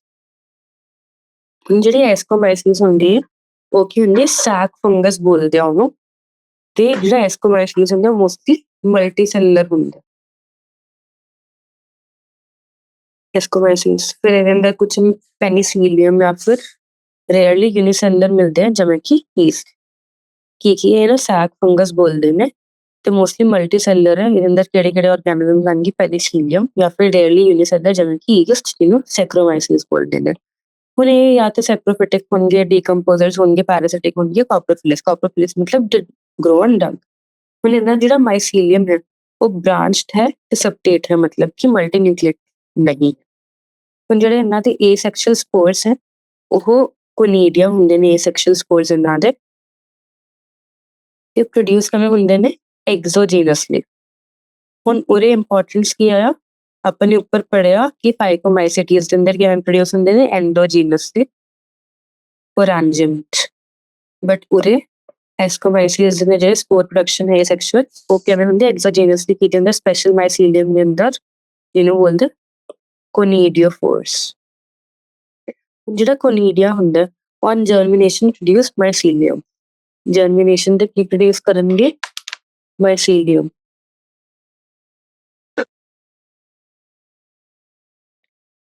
ਫਿਰ ਉਸ ਤੋਂ ਬਾਅਦ ਕੀ ਹੁੰਦੇ? ਜਿਹੜੇ ਸੈਕਸ਼ੁਅਲ ਸਪੋਰਸ ਹੈ ਐਸਕੋਸਪੋਰਸ ਹੁੰਦੇ ਨੇ। ਜਿਹੜੇ ਸੈਕਸ਼ੁਅਲ ਸਪੋਰਸ ਹੈ ਉਹ ਐਸਕੋਸਪੋਰਸ ਹੈ ਤੇ ਜਿਹੜੇ ਐਸਕੋਸਪੋਰਸ ਹੈ ਉਹ ਐਂਡੋਜੀਨਸਲੀ ਪ੍ਰੋਡਿਊਸ ਹੁੰਦੇ ਨੇ। ਫਿਰ ਜਿਹੜੇ ਸੈਕਸ਼ੁਅਲ ਸਪੋਰਸ ਹੈ ਉਹਨਾਂ ਨੂੰ ਐਵੇਂ ਸੈਕ ਲਾਈਕ ਐਸਕਾਈ ਹੁੰਦੇ ਨੇ, ਜਿਹਨੂੰ ਬੋਲਦੇ ਸਿੰਗੂਲਰ ਐਸਕਸ। ਕੀ ਆਇਆ? ਐਸਕੋਸਪੋਰਸ ਹੈ। ਉਸ ਤੋਂ ਬਾਅਦ ਐਂਡੋਜੀਨਸਲੀ ਪ੍ਰੋਡਿਊਸ ਹੁੰਦੇ ਨੇ ਇਹ ਸੈਕ ਲਾਈਕ ਐਸਕਸ ਦੇ ਅੰਦਰ। ਠੀਕ ਹੈ। ਹੁਣ ਜਿਹੜੇ ਐਸਕਾਈ ਹੁੰਦੇ ਨੇ are arranged in different types of fruiting bodies. Different types of fruiting bodies ਦੇ ਅੰਦਰ ਅਰੇਂਜਡ, ਜਿਹਨੂੰ ਬੋਲਦੇ ਨੇ ਐਸਕੋਕਾਰਪਸ। ਤਾਂ ਕੁਛ ਹमें ਬੇਸਿਕਸ में ਕਿ ਮੈਂ ਮਾਈਸੀਲੀਅਮ ਹੈ ਜਿਹਦੇ ਉੱਤੇ ਮਤਲਬ ਇਹ ਫਿਲਾਮੈਂਟਸ ਹੈ ਫੰਗਸ ਦੇ, ਜਿਹਦੇ ਉੱਤੇ ਮੈਂ ਹੋਰ ਐਵੇਂ ਫਿਲਾਮੈਂਟਸ ਗਰੋ ਹੁੰਦੇ ਨੇ ਤੇ ਇਹਨਾਂ ਦਾ ਨੈਟਵਰਕ ਬਣਿਆ ਹੁੰਦਾ।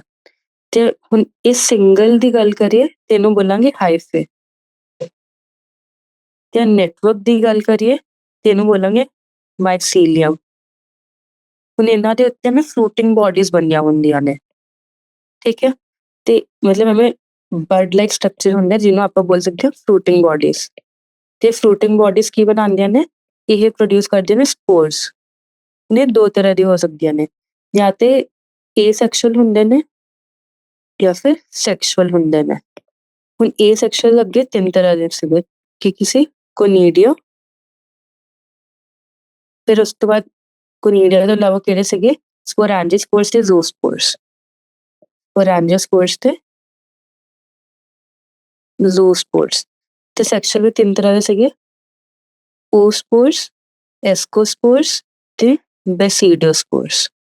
ਹੁਣ ਇਹਨਾਂ ਸਭ ਦੇ ਫਰੂਟਿੰਗ ਬੋਡੀ ਦਾ ਨਾਮ ਵੀ ਅਲੱਗ-ਅਲੱਗ ਹੈ। ਜਿਹੜੇ ਉੱਪਰ ਤਾਂ ਆਪਣਾ ਫਾਈਕੋਮਾਈਸਿਟੀਸ ਦੇ ਅੰਦਰ ਏਸੈਕਸ਼ੁਅਲ ਰਿਪਰੋਡਕਸ਼ਨ ਸੀਗਾ, ਉਹ ਸੀਗਾ ਜ਼ੂਸਪੋਰ ਨਾਲ, ਤੇ ਉਹ ਮੋਟਾਈਲ ਹੁੰਦਾ। ਤੇ ਜਾਂ ਫਿਰ ਐਪਲੈਨੋਸਪੋਰ ਜਿਹੜਾ ਨਾਨ ਮੋਟਾਈਲ ਹੈ। ਤਾਂ ਮਤਲਬ ਉਹਦਾ ਜਿਹੜਾ ਜ਼ੂਸਪੋਰ ਹੈ ਉਹ ਹੈ ਮੋਟਾਈਲ। ਤੇ ਕੀ ਦਿੰਦਾ ਮਿਲਦਾ ਇਹ? ਫਾਈਕੋਮਾਈਸੀਸ ਦੇ ਅੰਦਰ। ਤੇ ਉਸ ਤੋਂ ਬਾਅਦ ਜਿਹੜਾ ਕੋਨੀਡੀਆ ਹੈ ਏਸੈਕਸ਼ੁਅਲ, ਇਹ ਮਿਲੇਗਾ ਐਸਕੋਮਾਈਸੀਸ ਦੇ ਅੰਦਰ, ਠੀਕ ਹੈ। ਐਸਕੋਮਾਈਸੀਸ ਦੇ ਅੰਦਰ ਮਿਲਦਾ ਤੇ ਇਹਦੇ ਅੰਦਰ ਇਹਦੇ ਉੱਤੇ ਪ੍ਰੋਡਿਊਸ ਹੁੰਦਾ ਹੈ, ਮਤਲਬ ਜਿਹੜਾ ਸਟਰਕਚਰ ਪ੍ਰੋਡਿਊਸ ਕਰਦੇ ਨਾ ਕੋਨੀਡੀਓਫੋਰਸ, ਤੇ ਇਹਦੀ ਫਲੋਟਿੰਗ ਬੋਡੀ ਦਾ ਨਾਮ ਕੀ ਹੋਇਆ? ਕੋਨੀਡੀਓਸਪੋਰਸ ਫੋਰਸ। ਤੇ ਐਵੇਂ ਕਰਕੇ ਅਗਰ ਇੱਕ ਫਲੋ ਚਾਰਟ ਦੇ ਥਰੂ ਯਾਦ ਰੱਖਿਆ ਜਾਵੇ ਤਾਂ ਈਜ਼ੀਲੀ ਯਾਦ ਹੋ ਜਾਂਦਾ ਤੇ ਕਨਫਿਊਜ਼ਨ ਨਹੀਂ ਹੁੰਦੀ। ਹੁਣ ਜਿਵੇਂ ਕਿ ਹੁਣ ਸੈਕਸ਼ੂਅਲ ਸਪੋਰਸ ਦਾ ਨਾਮ ਆ ਗਿਆ ਐਸਕੋਸਪੋਰਸ। ਐਸਕੋਸਪੋਰਸ ਕੌਣ ਪ੍ਰੋਡਿਊਸ ਕਰਦੇ? ਸੈਕ ਲਾਈਕ ਐਸਕਰ ਜਾਂ ਫਿਰ ਐਸਕਸ,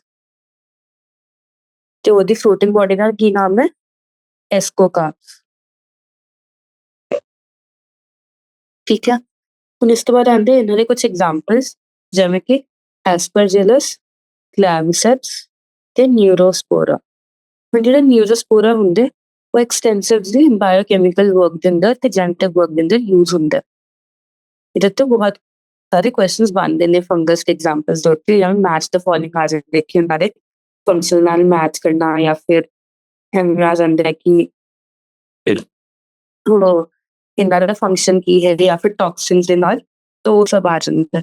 ਇਸ ਤੋਂ ਬਾਅਦ ਕਾਫੀ ਜਿਹੜੇ ਮੈਂਬਰਸ ਹੈ ਜਿਵੇਂ ਕਿ ਮੋਰੇਲਸ ਜਾਂ ਫਿਰ ਟਰਫਲਸ, ਉਹ ਹੁੰਦੇ ਨੇ ਐਡੀਬਲ, ਤੇ ਉਹ ਕੀ ਹੁੰਦੇ ਨੇ? ਡੈਲੀਕੇਸੀਸ। ਡੈਲੀਕੇਸੀਸ ਮਤਲਬ good tasting food, high quality food, ਮਤਲਬ ਸਭ ਨੂੰ ਪਤਾ ਹੈ। ਉਸ ਤੋਂ ਬਾਅਦ ਐਡੀਬਲਸ ਹੁੰਦੇ ਨੇ ਤੇ ਇਹਨਾਂ ਨੂੰ ਡੈਲੀਕੇਸੀਸ ਕੰਸੀਡਰ ਕੀਤਾ ਜਾਂਦਾ, ਮੋਰੇਲਸ ਤੇ ਟਰਫਲਸ।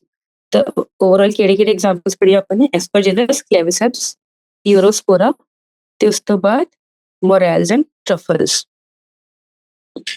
ਫਿਰ ਕੁਝ ਹੋਰ ਐਕਸਟਰਾ ਇਨਫੋਰਮੇਸ਼ਨ ਜਿਹੜੀ ਆਪਾਂ ਨੂੰ ਕਦੇ ਕਦੇ ਮੌਕ ਟੈਸਟ ਦੇ ਅੰਦਰ ਮਿਲ ਜਾਂਦੀ ਹੈ, ਜਾਂ ਫਿਰ ਆਪਾਂ ਨੂੰ ਕੁਐਸਚਨ ਪੇਪਰ ਕਰਦੇ ਹੋਏ ਮਿਲ ਜਾਂਦੇ, ਤਾਂ ਉਹ ਹੈ ਕਿ ਜਿਹੜਾ ਫਾਈਕੋਮਾਈਸੀਸ ਹੈ, ਫਾਈਕੋਮਾਈਸੀਸ ਦੇ ਅੰਦਰ ਇੱਕ ਹੋਰ ਐਗਜ਼ਾਮਪਲ ਹੈ ਜਿਹੜੀ ਹੈ ਕੋਪਰੋਪਾਈਲਸ,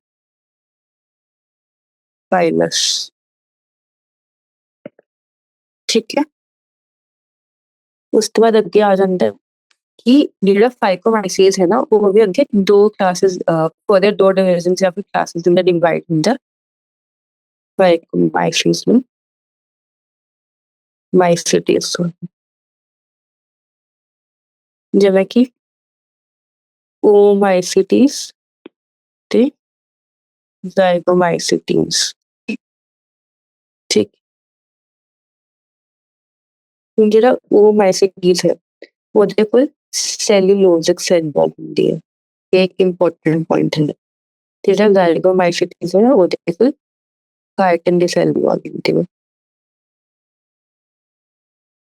ਹੁਣ ਆਪਾਂ ਅੱਗੇ ਚੱਲਦੇ ਹਾਂ, ਅੱਗੇ ਆਉਂਦੇ ਬੈਸੀਡੀਓਮਾਈਸੀਟੀਸ। ਜਿਹੜਾ ਬੈਸੀਡੀਓਮਾਈਸੀਟੀਸ ਹੈ ਉਹ ਕਾਮਨਲੀ ਫਾਰਮਸ ਦੀ ਕਾਮਨਲੀ ਜਿਹੜੇ ਆਰਗੈਨਿਜ਼ਮ ਬੈਸੀਡੀਓਮਾਈਸੀਟੀਸ ਬਣਾਉਂਦੇ ਹੈ ਉਹ ਹੈ ਮਸ਼ਰੂਮਸ, ਬ੍ਰੈਕਟ ਫੰਜਾਈ ਤੇ ਪਫ ਬਾਲਸ, ਠੀਕ। ਮਸ਼ਰੂਮਸ, ਬ੍ਰੈਕਟ ਫੰਜਾਈ ਤੇ ਪਫ ਬਾਲਸ, ਇਹ ਕਿੱਥੇ ਕਿੱਥੇ ਗਰੋ ਹੁੰਦੇ? ਸੋਇਲ ਤੇ, ਲੌਗਸ ਤੇ, tree stumps ਤੇ, ਜਾਂ ਫਿਰ ਲਿਵਿੰਗ ਪਲਾਂਟ ਕਿ ਰਸਟਸ ਬਟਸ ਕਾਸ ਕਰਦੇ ਨੇ। ਹੁਣ ਜਿਵੇਂ ਕਿ ਇਹ ਆਪਾਂ ਨੇ ਪੜ੍ਹਿਆ ਕਿ ਆਪਾਂ ਨੂੰ ਸੋਇਲ ਤੇ, ਲੌਗਸ ਤੇ ਇਹਨਾਂ ਸਭ ਤੇ ਮਿਲਦੇ ਆ, ਤੇ ਹੁਣ ਉਹਦੀ ਚੀਜ਼ ਹੈ ਧਿਆਨ ਦੇਣ ਵਾਲੀ ਕਿ ਜਿਹੜੇ ਆਪਾਂ ਨੇ ਉੱਪਰ ਵੀ ਪੜ੍ਹਿਆ ਸੀਗਾ ਫਾਈਕੋਮਾਈਸੀਟੀਸ ਅੰਦਰ, ਕਿ ਉਹ ਆਪਾਂ ਨੂੰ ਡੈਡ ਡਿਕੇਇੰਗ ਮੈਟਰ ਤੇ ਟ੍ਰੀ ਲੌਗਸ ਵਗੈਰਾ ਮਿਲਦੀ ਹੈ। ਤੇ ਰਾਤ ਨੂੰ ਪੜ੍ਹਨੇ में ਮਤਲਬ ਕੁਝ ਕੁਐਸਚਨਸ ਆ ਜਾਂਦੇ ਨੇ ਜਿਹਦੇ ਤੇ ਸਟੇਟਮੈਂਟ ਬੇਸਡ, ਤੇ ਸਾਰੀ ਸਟੇਟਮੈਂਟ ਹमें ਸੇਮ ਦੇ ਦੇਣਗੇ ਕਿ phycomycetes grow in soil logs, tree stumps and in plant bodies. तो ऐसा जी गलत नहीं है अंदर कुछ, बट फिर भी वो स्टेटमेंट गलत मार्क करनी पड़ती क्योंकि एनसीईआरटी के अंदर वो किले दिखी बेसिडियोमाइसीटीज ਲਈ, ਜਿਵੇਂ ਕਿ ਆਹ ਸਟੇਟਮੈਂਟ ਇੱਕ ਵਾਰ ਆ ਗਈ ਸੀ ਕਿ ਐਕੁਆਟਿਕ ਹੈਬਿਟੈਟਸ, ਡਿਕੇਇੰਗ ਵੁੱਡ, ਮੋਇਸਟ ਪਲੇਸਿਸ ਤੇ ਪੈਰਾਸਾਈਟਸ ਲਈ ਮਿਲਦੇ ਆ, ਤੇ ਫਾਈਕੋਮਾਈਸੀਸ ਲਈ ਆਈ ਸੀ। ਉਹਨਾਂ ਦੇ ਜਿਹੜਾ ਇਹਨਾਂ ਦਾ ਮਾਈਸੀਲੀਅਮ ਹੈ ਉਹ ਕੀ ਹੁੰਦਾ? ਬ੍ਰਾਂਚਡ ਹੁੰਦਾ ਤੇ ਸੈਪਟੇਟ ਹੁੰਦਾ, ਬ੍ਰਾਂਚਡ ਤੇ ਸੈਪਟੇਟ। ਹੁਣ ਜਿਹੜੇ the asexual spores are generally not found but vegetative reproduction by fragmentation is common. ਕੀ ਹੈ ਕਿ ਏਸੈਕਸ਼ੁਅਲ ਸਪੋਰਸ ਤਾਂ ਨਹੀਂ ਮਿਲਦੇ ਜਨਰਲੀ, ਬਟ ਵੈਜੀਟੇਟਿਵ ਰੀਪਰੋਡਕਸ਼ਨ ਹੁੰਦੀ ਆ ਜਿਹੜੀ ਕਾਮਨ ਹੈ। ਹੁਣ ਸੈਕਸ ਆਰਗਨਸ ਆਰ ਐਬਸੈਂਟ, ਇਹ ਬਾਇਸੀਡੀਓਮਾਈਸੀਟੀਸ में कि sex organs are absent but plasmogamy is brought by fusion of two vegetative or somatic cells. ਹੁਣ plasmogamy ਕਿਵੇਂ ਹੁੰਦੀ ਹੈ? By fusion of two vegetative ਜਾਂ ਫਿਰ somatic cells of different strains or genotypes. ਠੀਕ ਹੈ, ਹੁਣ ਜਿਹੜਾ resultant dikaryotic structure ਹੁੰਦਾ ਹੈ ਉਹ ultimately will give rise to a basidium. ਹੁਣ ਜਿਹੜਾ ਕੈਰੀਓਗੈਮੀਅਨ ਮਿਓਸਿਸ ਹੈ, ਬੈਸੀਡੀਅਮ ਦੇ ਅੰਦਰ ਹੀ ਟੇਕ ਪਲੇਸ ਕਰਦਾ ਹੈ ਤੇ 4 ਬੈਸੀਡੀਓਸਪੋਰਸ ਬਣਦੇ ਨੇ। ਠੀਕ ਹੈ, ਕੈਰੀਓਗੈਮੀ ਮਿਓਸਿਸ ਕਿੱਥੇ ਹੁੰਦਾ? ਬੈਸੀਡੀਅਮ ਦੇ ਅੰਦਰ ਹੀ ਹੁੰਦਾ ਤੇ 4 ਬੈਸੀਡੀਓਸਪੋਰਸ ਬਣਦੇ ਨੇ। ਹੁਣ ਜਿਹੜੇ ਬੈਸੀਡੀਓਸਪੋਰਸ ਹੈ ਉਹ ਐਕਸੋਜੀਨਸਲੀ ਪ੍ਰੋਡਿਊਸਡ ਹੈ ਬੈਸੀਡੀਅਮ ਤੇ basidia are arranged into floating borders ਜਿਹਨੂੰ ਬੋਲਦੇ ਬੈਸੀਡੀਓਕਾਰਪਸ। ਉੱਪਰ ਕਿਸੇ ਦਾ ਐਸਕਸ ਤੇ ਐਸਕੋਕਾਰਪਸ, ਉਹਦੇ ਕੀ ਹੈ? ਬੈਸੀਡੀਅਮ ਤੇ ਬੈਸੀਡੀਓਕਾਰਪਸ। ਉਹ ਇਹਦੇ ਕੁਝ ਮੈਂਬਰਸ ਹੈ ਜਿਵੇਂ ਕਿ ਆ ਗਿਆ ਓਡੈਰਿਕਸ ਜਿਹੜਾ ਮਸ਼ਰੂਮ ਹੁੰਦਾ, ਫਿਰ ਅਸਟਿਲਾਗੋ ਜਿਹੜਾ ਸਮਟ ਕਾਜ਼ ਕਰਦੇ ਤੇ ਪਕਸੀਨੀਆ ਵਿਚ ਕਾਜ਼ਸ ਰਸਟ। ਹੁਣ ਅੱਗੇ ਆਉਂਦੇ ਡਿਊਟਰੋਮਾਈਸਿਟੀਸ। ਜਿਹੜਾ ਡਿਊਟਰੋਮਾਈਸਿਟੀਸ ਹੈ ਉਹ it is commonly called S imperfect fungi because only the sexual or vegetative phases of the fungus are known. ਕੀ ਹੁੰਦਾ ਕਿ ਇਹਨਾਂ ਦੇ ਅੰਦਰ sexual ਤੇ vegetative phases of fungus are known. When the sexual forms of the fungus are discovered, ਅਗਰ sexual form ਜਿਵੇਂ over the time ਜਾਂ ਫਿਰ ਕੁਝ ਟਾਈਮ ਦੇ ਅੰਦਰ ਡਿਸਕਵਰ ਹੋ ਜਾਂਦਾ ਹੈ ਉਹਨਾਂ ਨੂੰ observe ਕਰਕੇ, ਤਾਂ ਉਹ ਕਰੈਕਟਲੀ ਇੱਕ ਕਲਾਸ ਦੇ ਅੰਦਰ ਮੂਵ ਕਰ ਦਿੱਤੇ ਜਾਂਦੇ ਨੇ ਫਰਮ ਡਿਊਟਰੋਮਾਈਸਿਟੀਸ। या तो फाइकोमाइसिटीज होगा या एस्को होगा या फिर बेसिडियो होगा। ठीक है, उनके अंदर कि it is possible that this asexual and the vegetative state that have been given one name and placed in the deuteromycetes and the sexual stage another placed in another class। ये भी हो सकती है कि by chance कि same ही species है fungus की, तो ना दो क्लासेस इन क्लासिफाई करता कि ਇੱਕ ਵਾਰ ਲੱਭਿਆ ਗਿਆ ਕਿ ਇਹ ਉਹਦਾ ਵੈਜੀਟੇਟਿਵ ਫੇਸ ਹੈ ਤਾਂ ਉਹਨੂੰ ਡਿਊਟਰੋ 'ਚ ਪਾ ਦਿੱਤਾ ਗਿਆ ਕਿ ਇਹ ਸੈਕਸ਼ੁਅਲ ਫੇਸ ਤਾਂ ਮਿਲਿਆ ਨਹੀਂ ਹੈ। ਬਟ ਅਲੱਗ ਤੋਂ ਬਾਅਦ 'ਚੋਂ ਕਿਸੇ ਹੋਰ ਇੱਕ ਹੋਰ ਆਰਗੈਨਿਜ਼ਮ ਦਾ ਇਹ ਸੈਕਸ਼ੁਅਲ ਤੇ ਸੈਕਸ਼ੁਅਲ ਦੋਨੋਂ ਫੇਜ਼ਸ ਹੈ ਤੇ ਉਹਨੂੰ ਫਾਈਕੋ ਜਾਂ ਫਿਰ ਐਸਕੋ ਜਾਂ ਫਿਰ ਬੈਸੀਡੀਆ ਦੇ ਅੰਦਰ ਕਲਾਸੀਫਾਈ ਕੀਤਾ ਜਾ ਸਕਦਾ। ਪਰ ਜਦੋਂ ਇਹਦਾ ਸੈਕਸ਼ੁਅਲ ਫੇਜ਼ ਮਿਲਦਾ ਹੈ ਜਾਂ ਫਿਰ ਐਵੇਂ ਹੁੰਦਾ ਕਿ ਇਹਨਾਂ ਦੇ ਅੰਦਰ ਸਿਮਿਲੈਰਿਟੀਜ਼ ਮਿਲ ਜਾਂਦੀਆਂ ਨੇ ਕਿ ਸੇਮ ਆਰਗੈਨਿਜ਼ਮ ਹੈ ਤਾਂ ਉਹਨੂੰ ਡਿਊਟਰੋ ਤੋਂ remove ਕਰ ਦਿੱਤਾ ਜਾਂਦਾ। Later when the linkages were established, the fungus were correctly identified and moved out of deuteromycetes. Once perfect stages या फिर sexual stages, हमारे sexual stages में क्या में बोला गया perfect stages of members of deuteromycetes were discovered, they were often moved to esco या फिर basidiomycetes। उनके अंदर जो deuteromycetes है they reproduce only by asexual spores known as conidia। ਕਿਵੇਂ reproduce ਕਰਦੇ ਨੇ? reproduce only by asexual spores known as conidia। ਤੇ ਜਿਹੜਾ ਇਹਨਾਂ ਦਾ ਮਾਈਸੀਲੀਅਮ ਹੁੰਦਾ ਉਹ ਵੀ ਸੈਪਟੇਟ ਤੇ ਬ੍ਰਾਂਚਡ ਹੈ। ਇਹਨਾਂ ਦੇ ਕੁਝ ਮੈਂਬਰ ਸੈਪਰੋਫਿਟਿਕ ਹੈ, ਕੁਝ ਪੈਰਾਸਿਟਿਕ ਹੈ। ਹੁਣ ਇਹ ਕਿੱਥੇ ਮਿਲਦੇ ਆਪਾਂ ਨੂੰ? Decomposers of litter and help in mineral cycle. ਇੱਕ ਇੰਪੋਰਟੈਂਟ ਲਾਈਨ ਹੈ, ਕਾਫੀ ਵਾਰ ਕੁਝ ਕਹਿੰਦੇ ਨੇ ਕਿ ਲਾਰਜ ਨੰਬਰ ਹੀਅਰ ਡੀਕੰਪੋਜ਼ਰਸ ਤੇ ਆਫ ਲਿਟਰ ਤੇ ਹੈਲਪ ਇਨ ਮਿਨਰਲ ਸਾਈਕਲਿੰਗ। ਹੁਣ ਇਹਨਾਂ ਦੇ ਕੁਝ ਐਗਜ਼ਾਮਪਲਸ ਕੀ ਆ, ਜਿਵੇਂ ਕਿ ਪਲਟਰਨੇਰੀਆ, ਸਿਲੋਟ੍ਰਾਈਕਮ ਤੇ ਟ੍ਰਾਈਕੋਡਰਮਾ। ਪਲਟਰਨੇਰੀਆ, ਕੋਲੈਟੋਟ੍ਰਾਈਕਮ ਤੇ ਟ੍ਰਾਈਕੋਡਰਮਾ। ਹੁਣ ਆਪਾਂ ਅੱਗੇ ਚੱਲਦੇ ਹਾਂ। ਹੁਣ ਇੰਨਾ ਹੀ ਖਤਮ ਹੋ ਜਾਂਦਾ ਕਿੰਗਡਮ ਫੰਗਸ। ਹੁਣ ਫੰਗਸ ਤੋਂ ਬਾਅਦ ਆਉਂਦਾ ਕਿੰਗਡਮ ਪਲਾਂਟੇ। ਪਲਾਂਟੇ ਦਾ ਇੱਕ ਓਵਰਵਿਊ ਹੈ ਉਹਦੇ, ਇਸ ਤੋਂ ਬਾਅਦ ਇੱਕ ਡਿਟੇਲ ਡਿਸਕ੍ਰਿਪਸ਼ਨ ਹੈ ਇੱਕ ਸੈਪਰੇਟ ਚੈਪਟਰ ਦੇ ਅੰਦਰ ਕਿੰਗਡਮ ਪਲਾਂਟੇ ਦੀ, ਤੇ ਐਵੇਂ ਸੇਮ ਹੈ ਐਨੀਮੇਲੀਆ ਲਈ। ਹੁਣ ਕਿੰਗਡਮ ਪਲਾਂਟੇ ਦੇ ਅੰਦਰ ਕੀ ਆਉਂਦੇ ਨੇ? all eukaryotic chlorophyll containing organisms are commonly called as plants। ਇਹਨਾਂ ਦੇ ਅੰਦਰ ਕਿਹੜੇ ਕੁਝ ਮੈਂਬਰਸ ਹੈ ਜਿਹੜੇ partially heterotrophic ਹੈ, such as insectivorous plants ਜਾਂ ਫਿਰ parasites। ਕੀ ਕੀ ਆਉਂਦਾ ਇਹਦੇ ਅੰਦਰ? insectivorous plants ਜਾਂ ਫਿਰ parasites।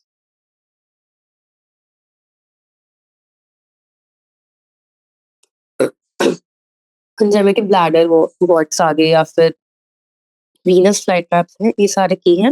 ਇਨਸੈਕਟਿਵੋਰਸ ਪਲਾਂਟਸ। ਕੀ ਬੋਲੇ ਗਏ ਇਹਨਾਂ ਨੂੰ? ਪਾਰਸ਼ਲੀ ਹੈਟਰੋਟ੍ਰੋਫਿਕ।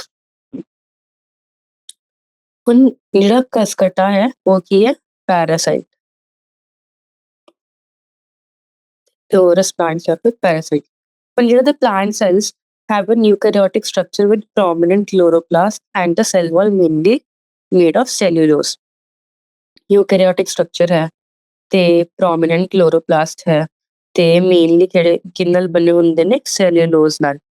When you will study the eukaryotic structure in detail in chapter 8.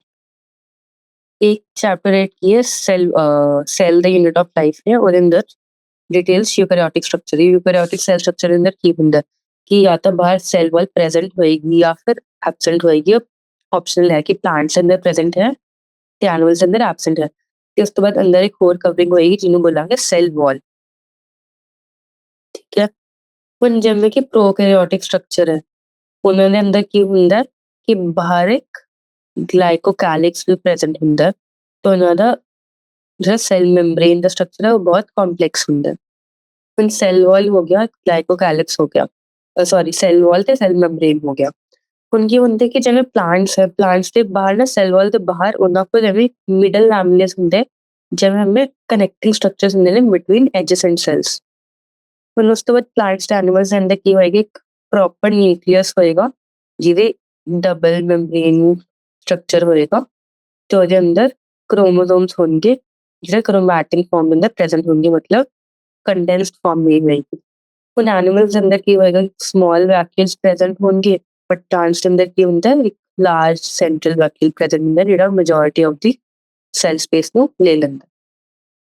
ਇਸ ਤੋਂ ਇਲਾਵਾ ਜਿੰਨੇ ਵੀ ਆਰਗੇਨਿਜ਼ਮ ਉਹ ਪ੍ਰੈਜ਼ੈਂਟ ਹੋਣਗੇ ਜਿਵੇਂ ਪਲਾਂਟਸ ਅੰਦਰ ਕਲੋਰੋਪਲਾਸਟ ਹੋਣਗੇ ਬਟ ਐਨੀਮਲਸ ਅੰਦਰ ਐਬਸੈਂਟ ਹੋਣਗੇ। ਐਨੀਮਲਸ ਦੇ ਕੋਲ ਸੈਂਟਰੋਇਲਸ ਹੋਣਗੇ ਬਟ ਪਲਾਂਟਸ ਅੰਦਰ ਉਹ ਐਬਸੈਂਟ ਹੋਣਗੇ। ਹੁਣ ਇਸ ਤੋਂ ਬਾਅਦ ਆਉਂਦਾ ਜਿਹੜੇ ਪਲਾਂਟ ਹੈ ਉਹਦੇ ਅੰਦਰ ਕੀ ਆਉਂਦਾ? ਕਿੰਗਡਮ ਪਲਾਂਟ ਦੇ ਇਨਕਲੂਡਸ ਐਲਗੀ, ਬ੍ਰਾਇਓਫਾਈਟਸ, ਟੈਰੀਡੋਫਾਈਟਸ, ਜਿਮਨੋਸਪਰਮਸ ਤੇ ਐਂਜੀਓਸਪਰਮਸ। ਇਹਨਾਂ ਜਿਹੜਾ ਲਾਈਫ ਸਾਈਕਲ ਹੈ ਉਹ ਨਾ 2 ਡਿਸਟਿੰਕਟ ਫੇਜ਼ਸ ਦੇ ਅੰਦਰ ਡਿਵਾਈਡ ਕੀਤਾ ਗਿਆ। ਪਹਿਲਾ ਜਿਹੜਾ ਹੁੰਦਾ ਉਹ ਹੁੰਦਾ ਡਿਪਲੋਇਡ ਸੈਪਰੋਫਿਟਿਕ ਫੇਜ਼। ਕੀ ਹੁੰਦਾ?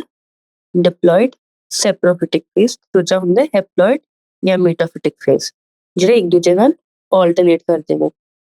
ਹੁਣ ਡਿਪੈਂਡ ਕਰਦੇ ਵੇਰੀਅਸ ਕਲਾਸਿਸ ਦੇ ਅੰਦਰ ਐਲਗੀ, ਬ੍ਰਾਇਓਫਾਈਟਸ, ਟੈਰੀਡੋਫਾਈਟਸ, ਜਿਮਨੋ ਤੇ ਐਂਜੀਓ ਦੇ ਅੰਦਰ ਕਿ ਜਿਹੜਾ ਇਹਨਾਂ ਦਾ ਗੈਮੇਟੋਫਿਟਿਕ ਫੇਜ਼ ਉਹ ਕਿੰਨਾ ਡਿਵੈਲਪ ਹੁੰਦਾ। ਅਗਰ ਆਪਾਂ ਐਲਗੇ ਤੋਂ ਐਂਜੀਓਸਪਰਮਸ ਤੇ ਜਾਈਏ ਜਿਹੜਾ ਐਲਗੀ ਹੈ ਪੂਰੇ ਉਹ ਮੋਸਟ ਪ੍ਰਿਮਿਟਿਵ ਹੈ, ਠੀਕ ਹੈ, ਜਾਂ ਮੋਸਟ ਐਡਵਾਂਸਡ ਹੈ। ਤਾਂ ਉਹਦੇ ਅਗਰ ਆਪਾਂ ਐਲਗੀ ਦੀ ਤਰਫ ਤੋਂ ਐਂਜੀਓਸਪਰਮਸ ਤੇ ਜਾਣਾ ਤੇ ਜਿਹੜਾ ਗੈਮੇਟੋਫਿਟਿਕ ਫੇਜ਼ ਹੁੰਦਾ ਜਾਂ ਹੈਪਲੋਇਡ ਫੇਜ਼ ਹੁੰਦਾ, ਗੈਮੇਟੋਫਿਟਿਕ ਫੇਜ਼ ਉਹ ਰਿਗਰੈਸ ਕਰਦੇ ਜਾਂਦਾ, ਮਤਲਬ ਕਿ ਡਿਕਰੀਜ਼ ਹੋ ਜਾਂਦਾ। ਤੇ ਜਿਹੜਾ ਡਿਪਲੋਇਡ ਫੇਜ਼ ਹੈ ਉਹ ਕਿਵੇਂ ਬੋਲਣਾ ਚਾਹੀਦਾ ਕਿ ਗੈਮੇਟੋਫਿਟਿਕ ਫੇਜ਼ ਉੱਪਰ ਨੀਚੇ ਨੂੰ ਘੱਟ ਹੁੰਦਾ ਤੇ ਜਿਹੜਾ ਡਿਪਲੋਇਡ ਫੇਜ਼ ਆ ਨੀਚੇ ਨੂੰ ਇਨਕਰੀਜ਼ ਹੁੰਦਾ ਸੈਪਰੋਫਿਟਿਕ ਫੇਜ਼। ਠੀਕ ਹੈ। ਇੰਨਾ ਡਿਕਰੀਜ਼ ਹੋ ਜਾਂਦਾ ਕਿ ਉਰੇ ਤਾਂ ਪ੍ਰੋਪਰ ਜਿਹੜੀ ਪੇਰੈਂਟ ਬੋਡੀ ਹੈ ਉਹੀ ਗੈਮੇਟੋਫਿਟਿਕ ਫੇਜ਼ ਦੀ ਹੁੰਦੀ ਹੈ ਬਟ ਜਿਹੜੀ ਐਂਜੀਓਸਪਰਮਸ ਨੇ ਗੈਮੇਟੋਫਿਟਿਕ ਫੇਜ਼ ਸਿਰਫ ਗੈਮੀਟਸ ਤੱਕ ਲਿਮਿਟਡ ਹੋ ਜਾਂਦਾ। ਸਿਰਫ ਜਿਹੜੇ ਗੈਮੀਟ ਪ੍ਰੋਡਿਊਸ ਹੁੰਦੇ ਨੇ ਸਿਰਫ ਉਹੀ ਗੈਮੇਟੋਫਿਟਿਕ ਫੇਜ਼ ਨੂੰ ਰਿਪਰੈਜ਼ੈਂਟ ਕਰਦੇ। ਹੁਣ ਅੱਗੇ ਆਪਾਂ ਚੱਲਦੇ ਹਾਂ। The length of the haploid and the diploid phases, whether these plants are free living or dependent on others, vary among different groups in plants. ਉਹੀ ਜਿਹੜੀ ਇਹਨਾਂ ਦੀ ਲੈਂਥ ਹੁੰਦੀ ਆ ਤੇ ਉਹ ਕੀ ਹੁੰਦਾ ਕਿ ਡਿਪੈਂਡ ਕਰਦੀ ਹੈ ਫ੍ਰੀ ਲਿਵਿੰਗ ਜਾਂ ਫਿਰ ਡਿਪੈਂਡੈਂਟ ਹੈ, ਵੇਰੀ ਕਰਦੀ ਹੈ ਸਭ ਦੇ ਅੰਦਰ। And this phenomena is called alteration of generations. ਹੁਣ ਅੱਗੇ ਆਉਂਦਾ ਕਿੰਗਡਮ ਐਨੀਮੀਲੀਆ। ਹੁਣ ਕਿੰਗਡਮ ਐਨੀਮੀਲੀਆ ਦੇ ਅੰਦਰ ਕੀ ਹੁੰਦਾ ਕਿ ਕੀ ਹੁੰਦੇ ਹੈਟਰੋਟ੍ਰੋਫਿਕ ਯੂਕੈਰੀਓਟਸ ਹੁੰਦੇ ਨੇ, ਮਲਟੀ ਸੈਲੂਲਰ ਹੁੰਦੇ ਨੇ ਤੇ ਸੈਲ ਵਾਲ ਲੈਕ ਕਰਦੇ ਨੇ, ਲੈਕ ਸੈਲ ਵਾਲ। ਹੁਣ ਡਾਇਰੈਕਟਲੀ ਔਰ indirectly depend on plants for food, ਜਾਂ ਤਾਂ ਡਾਇਰੈਕਟਲੀ ਜਾਂ ਫਿਰ ਇਨਡਾਇਰੈਕਟਲੀ। ਹੁਣ ਕੀ ਹੁੰਦਾ ਕਿ ਜਿਹੜੇ ਐਨੀਮਲਸ ਹੈ ਉਹ ਆਪਣੇ ਫੂਡ ਡਾਈਜੈਸਟ ਕਰਦੇ ਨੇ in an internal cavity and store food reserves as glycogen or fat. ਜਿਹੜਾ ਆਪਣਾ ਫੂਡ ਡਾਈਜੈਸਟ ਕਰਦੇ ਨੇ ਉਹ ਇੰਟਰਨਲ ਕੈਵਿਟੀ ਦੇ ਅੰਦਰ ਡਾਈਜੈਸਟ ਕਰਦੇ ਨੇ ਤੇ store their food as glycogen or fat. ਹੁਣ ਜਿਹੜੇ ਇਹਨਾਂ ਦਾ ਮੋਡ ਆਫ ਨਿਊਟ੍ਰੀਸ਼ਨ ਹੈ ਉਹ ਕੀ ਹੁੰਦਾ, holozoic death by ingestion of food. ਤੇ ਇਹਨਾਂ ਦੇ ਇੱਕ ਡੈਫੀਨਿਟ ਗਰੋਥ ਪੈਟਰਨ ਹੁੰਦਾ, definite growth pattern है, grow into adults and have definite shape and size. Higher forms show elaborate sensory and neuromotor mechanism. Sensory ਤੇ neuromotor mechanism ਹੁੰਦਾ। ਇਹਦਾ ਕੀ ਮਤਲਬ ਹੈ ਕਿ ਬ੍ਰੇਨ ਡਿਵੈਲਪਮੈਂਟ ਦੀ ਗੱਲ ਦੱਸ ਰਿਹਾ। ਹੁਣ ਜਿਵੇਂ ਆਪਾਂ ਨੇ ਕਿੰਗਡਮ ਐਨੀਮੇਲੀਆ ਦੇ ਅੰਦਰ ਬਹੁਤ ਸਾਰੇ ਫਾਈਲਮਸ ਆ ਤੇ ਸਭ ਤੋਂ ਪਹਿਲਾ ਤੇ ਪ੍ਰਿਮਿਟਿਵ ਫਾਈਲਮ ਹੁੰਦਾ ਪੋਰੀਫੇਰਾ। ਜਿਹੜਾ ਪੋਰੀਫੇਰਾ ਹੈ ਨਾ ਉਹਦੇ ਅੰਦਰ ਬ੍ਰੇਨ ਜਾਂ ਫਿਰ ਨਰਵ ਨੈਟਵਰਕ ਇਹ ਸਭ ਐਬਸੈਂਟ ਹੁੰਦਾ। ਨਰਵ ਨੈਟ ਸੋਰੀ ਜਾਂ ਫਿਰ ਨੈਟਵਰਕ ਜਿਵੇਂ ਕੁਛ ਵੀ ਬੋਲ ਸਕਦੇ, ਇਹ ਹੈ ਐਬਸੈਂਟ। ਸਭ ਤੋਂ ਪਹਿਲਾਂ ਕਿਹਦੇ ਅੰਦਰ ਆਇਆ ਸੀ, ਨਿਡੇਰੀਆ ਦੇ ਅੰਦਰ ਜਾਂ ਫਿਰ ਜਿਹਨੂੰ ਬੋਲਦੇ ਸਿਲੈਂਟਰੇਟਸ, ਉਹਨਾਂ ਦੇ ਅੰਦਰ ਪ੍ਰੈਜ਼ੈਂਟ ਹੁੰਦਾ। ਤੇ ਜਿਵੇਂ ਫਿਰ ਆਪਾਂ ਪੋਰੀਫੇਰਾ ਤੋਂ ਜਿਵੇਂ ਕਰਕੇ ਕੋਆਰਡੇਟਾ ਤੱਕ ਜਾਂਦੇ ਹਾਂ ਤਾਂ ਕੋਆਰਡੇਟਾ ਤੋਂ ਅੰਦਰ ਜਿਹੜੀ ਕਲਾਸ ਹੈ ਮੈਮੇਲੀਆ, ਜਿਹੜੇ ਹਿਊਮਨਸ ਆਉਂਦੇ ਨੇ ਉਹਨਾਂ ਕੋਲ complex sensory neuromotor mechanism most develop ਹੁੰਦੇ ਨੇ। ਜਿਹੜੇ ਹਿਊਮਨਸ ਹੈ ਉਹਨਾਂ ਨੂੰ ਹਾਇਰ ਐਨੀਮਲਸ ਬੋਲਦੇ ਨੇ ਕਿਉਂਕਿ ਉਹਨਾਂ ਕੋਲ ਸੈਲਫ ਕੌਨਸ਼ੀਅਸਨੈਸ ਦੀ ਇੱਕ ਪ੍ਰੋਪਰਟੀ ਹੁੰਦੀ ਹੈ ਜਿਹੜੀ ਬਾਕੀ ਸਾਰੇ ਐਨੀਮਲਸ ਦੇ ਅੰਦਰ ਐਬਸੈਂਟ ਹੁੰਦੀ ਹੈ।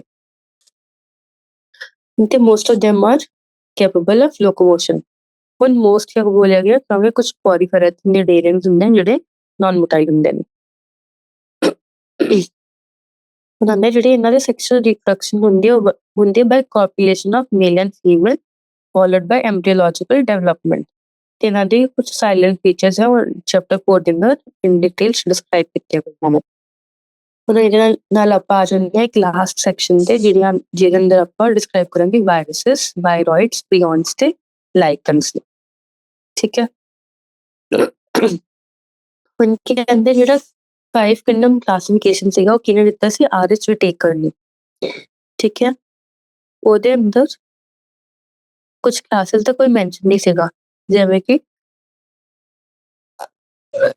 ਲਾਈਕਨਸ ਤੇ ਕੁਝ ਏਸੈਲੂਲਰ ਆਰਗੈਨਿਜ਼ਮਸ, ਵਾਇਰਸ, ਵਾਇਰੋਇਡਸ ਤੇ ਪ੍ਰਿਓਨਸ।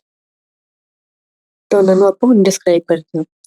ਹੁਣ ਜਿਹੜਾ all of us have suffered from common illness like common cold or flu, which are caused by which effects viruses can have on us, and even if we do not associate it with our condition, viruses do not find a place in classification since they are not considered truly living. ਹੁਣ ਇਹਨਾਂ ਕੋਲ classification ਇਹਨਾਂ ਨੂੰ ਕਿਉਂ ਨਹੀਂ classify ਕੀਤਾ ਜਾਂਦਾ ਕਿਉਂਕਿ they are not considered truly living. ਹੁਣ if we understand living as the organisms that have cell structures, ਜੇ ਅਗਰ ਆਪਾਂ ਬੋਲਿਆ ਜਾਏ ਕਿ ਲਿਵਿੰਗ ਉਹ ਆਰਗੈਨਿਜ਼ਮਸ ਨੇ ਜਿਨ੍ਹਾਂ ਕੋਲ ਇੱਕ ਸੈਲ ਸਟਰਕਚਰ ਹੈ।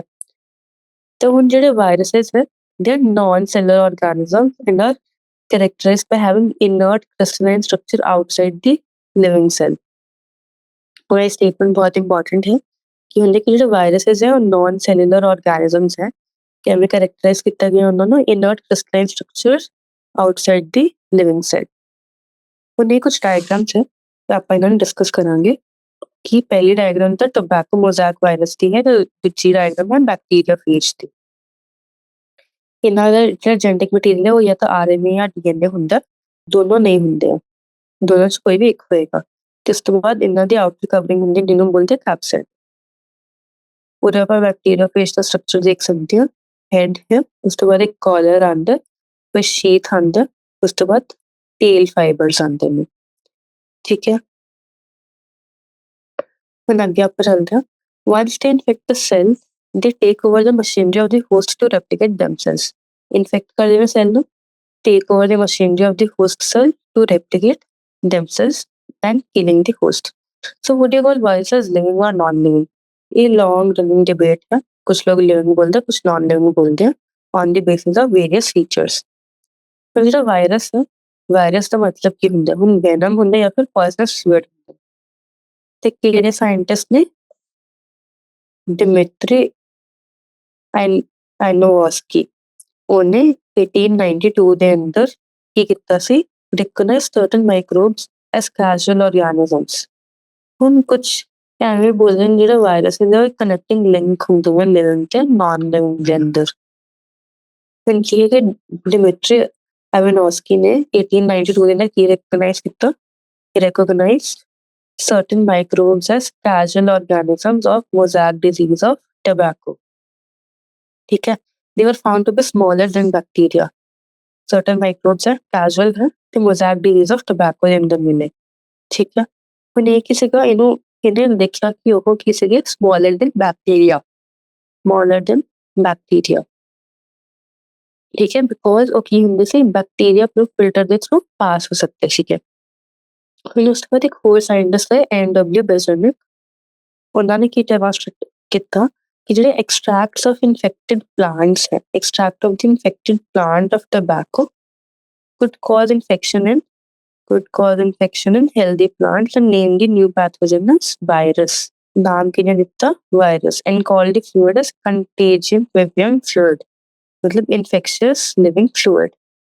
की बोले infectious living fluid। ਉਸ ਤੋਂ ਬਾਅਦ ਇੱਕ ਹੋਰ ਸਾਇੰਟਿਸਟ ਹੈ ਜਿਹਦਾ ਨਾਮ ਸੀਗਾ WM ਸਟੈਨਲੀ, 1935 ਦੇ ਅੰਦਰ। ਤੇ ਉਹਨਾਂ ਨੇ ਕੀ ਦਿਖਾਇਆ ਕਿ ਜਿਹੜਾ ਵਾਇਰਸ ਹੈ ਨਾ, ਉਹ ਕ੍ਰਿਸਟਲਾਈਜ਼ ਕਰ ਸਕਦੇ ਨੇ, and the crystals consist largely of protein। They can be crystallized and crystals largely consisted of protein। उनकी है कि they are inert outside their specific cell, host cell। ते वायरस की होएगा मतलब कि obligate parasites। ठीक है, ਹੁਣ ਆਂਦੇ कि ਜਿਹੜੇ in addition to proteins, viruses also contain genetic material। ਹੁਣ ਕੀ ਹੈ, in addition to proteins, viruses ਦੇ ਅੰਦਰ ਕੀ ਹੁੰਦਾ, genetic material। It could be either RNA or DNA, but ਦੋਨੋਂ ਨੇ। ठीक है, no virus contain both RNA और DNA। ਹੁਣ ਜਿਹੜਾ ਇੱਕ ਵਾਇਰਸ ਹੈ, ਉਹਦੇ ਅੰਦਰ ਨਿਊਕਲੀਓਪ੍ਰੋਟੀਨ ਹੈ। A virus is a nucleoprotein and the genetic material is infectious। हम basically virus को क्या बोल सकते हैं, it is a nucleoprotein with their genetic material is infectious। In general, virus ਜਿਹੜੇ plants ਨੂੰ infect ਕਰਦੇ ਨੇ, viruses which infect the plants, ਉਹਨਾਂ ਕੋਲ ਕੀ ਹੁੰਦਾ, single stranded RNA ਹੁੰਦਾ। ਤੇ viruses ਜਿਹੜੇ infect ਕਰਦੇ ਨੇ animals ਨੂੰ, ਉਹ either single है या फिर double stranded RNA है या फिर डबल स्ट्रैंडेड DNA है। ਕੀ मतलब ਹੋਇਆ ਕਿ ਸਿੰਗਲ ਸਟ੍ਰੈਂਡਡ RNA ਹੈ ਪਲਾਂਟਸ ਲਈ, ਫਿਰ ਉਸ ਤੋਂ ਬਾਅਦ ਸਿੰਗਲ ਸਟ੍ਰੈਂਡਡ ਜਾਂ ਫਿਰ ਡਬਲ ਸਟ੍ਰੈਂਡਡ RNA ਜਾਂ ਹੋਰ ਡਬਲ ਸਟ੍ਰੈਂਡਡ DNA ਇਹ ਕਿਹਦੇ ਲਈ ਹੈ, ਐਨੀਮਲਸ ਲਈ। मतलब ਸਿੰਗਲ ਸਟ੍ਰੈਂਡਡ DNA ਨਹੀਂ ਬੋਲਿਆ ਗਿਆ ਹਜੇ। ਫਿਰ ਉਸ ਤੋਂ ਬਾਅਦ ਆਉਂਦੇ ਜਿਹੜੇ ਬੈਕਟੀਰੀਅਲ ਵਾਇਰਸਿਸ ਹੁੰਦੇ ਨੇ ਜਾਂ ਫਿਰ ਬੈਕਟੀਰੀਓਫੇਜਸ ਹੁੰਦੇ ਨੇ। Bacterial viruses या फिर bacteriophages, viruses that infect bacteria are usually double-stranded DNA viruses। ਹੁਣ ਕੀ ਆਇਆ, double stranded DNA ਇਹਦਾ ਹੁੰਦਾ ਬੈਕਟੀਰੀਆ ਲਈ। ਹੁਣ protein coat is made called the capsid। ਨਾ capsid ਹੁੰਦੇ, protein coat ਹੁੰਦਾ, ਉਹ capsid ਬੋਲਦੇ ਉਹਨੂੰ, ਤੇ small subunits ਨਾਲ ਬਣਿਆ ਹੁੰਦਾ ਜਿਹਨੂੰ ਬੋਲਦੇ capsomere। ਇਹ ਕੀ ਕਰਦੇ, protect ਕਰਦੇ ਨਿਊਕਲਿਕ ਐਸਿਡ ਨੂੰ, ਪ੍ਰੋਟੈਕਟ ਦੀ ਨਿਊਕਲਿਕ ਐਸਿਡ। ਹੁਣ ਜਿਹੜੇ ਕੈਪਸੂਮੀਅਰਸ ਹੁੰਦੇ ਨੇ, ਜਾਂ ਤਾਂ ਉਹ ਅਰੇਂਜ ਹੁੰਦੇ ਹੈਲੀਕਲ ਜਾਂ ਫਿਰ ਪੋਲੀਹੈਡਰਲ ਜਿਓਮੈਟ੍ਰਿਕ ਫਾਰਮਸ ਦੇ ਅੰਦਰ। ਕਿਹੜੇ ਹੈਲੀਕਲ ਜਾਂ ਫਿਰ ਪੋਲੀਹੈਡਰਲ ਜਿਓਮੈਟ੍ਰਿਕ ਫਾਰਮਸ। ਹੁਣ virus cause disease like mumps, smallpox, herpes, influenza। ਜਿਹੜਾ AIDS ਹੈ, it is also caused by a virus। In plants, the symptoms can be, plants ਦੇ ਕਿਹੜੇ symptoms ਹੁੰਦੇ ਨੇ, mosaic formation, leaf rolling, curling या फिर yellowing and vein clearing, dwarfing या फिर stunted growth। ਹੁਣ ਇਹ ਲਾਈਨ ਇੰਪੋਰਟੈਂਟ ਹੈ ਕਿਉਂਕਿ ਇਹਦੇ ਉੱਤੇ ਆ ਜਾਂਦਾ ਕੁਐਸਚਨ ਕਿ ਪਲਾਂਟਸ ਦੇ ਕੀ ਕੀ ਸਿੰਪਟਮਸ ਦਿਖਦੇ ਨੇ, mosaic formation, leaf rolling, curling, yellowing and vein clearing, dwarfism या फिर stunted growth।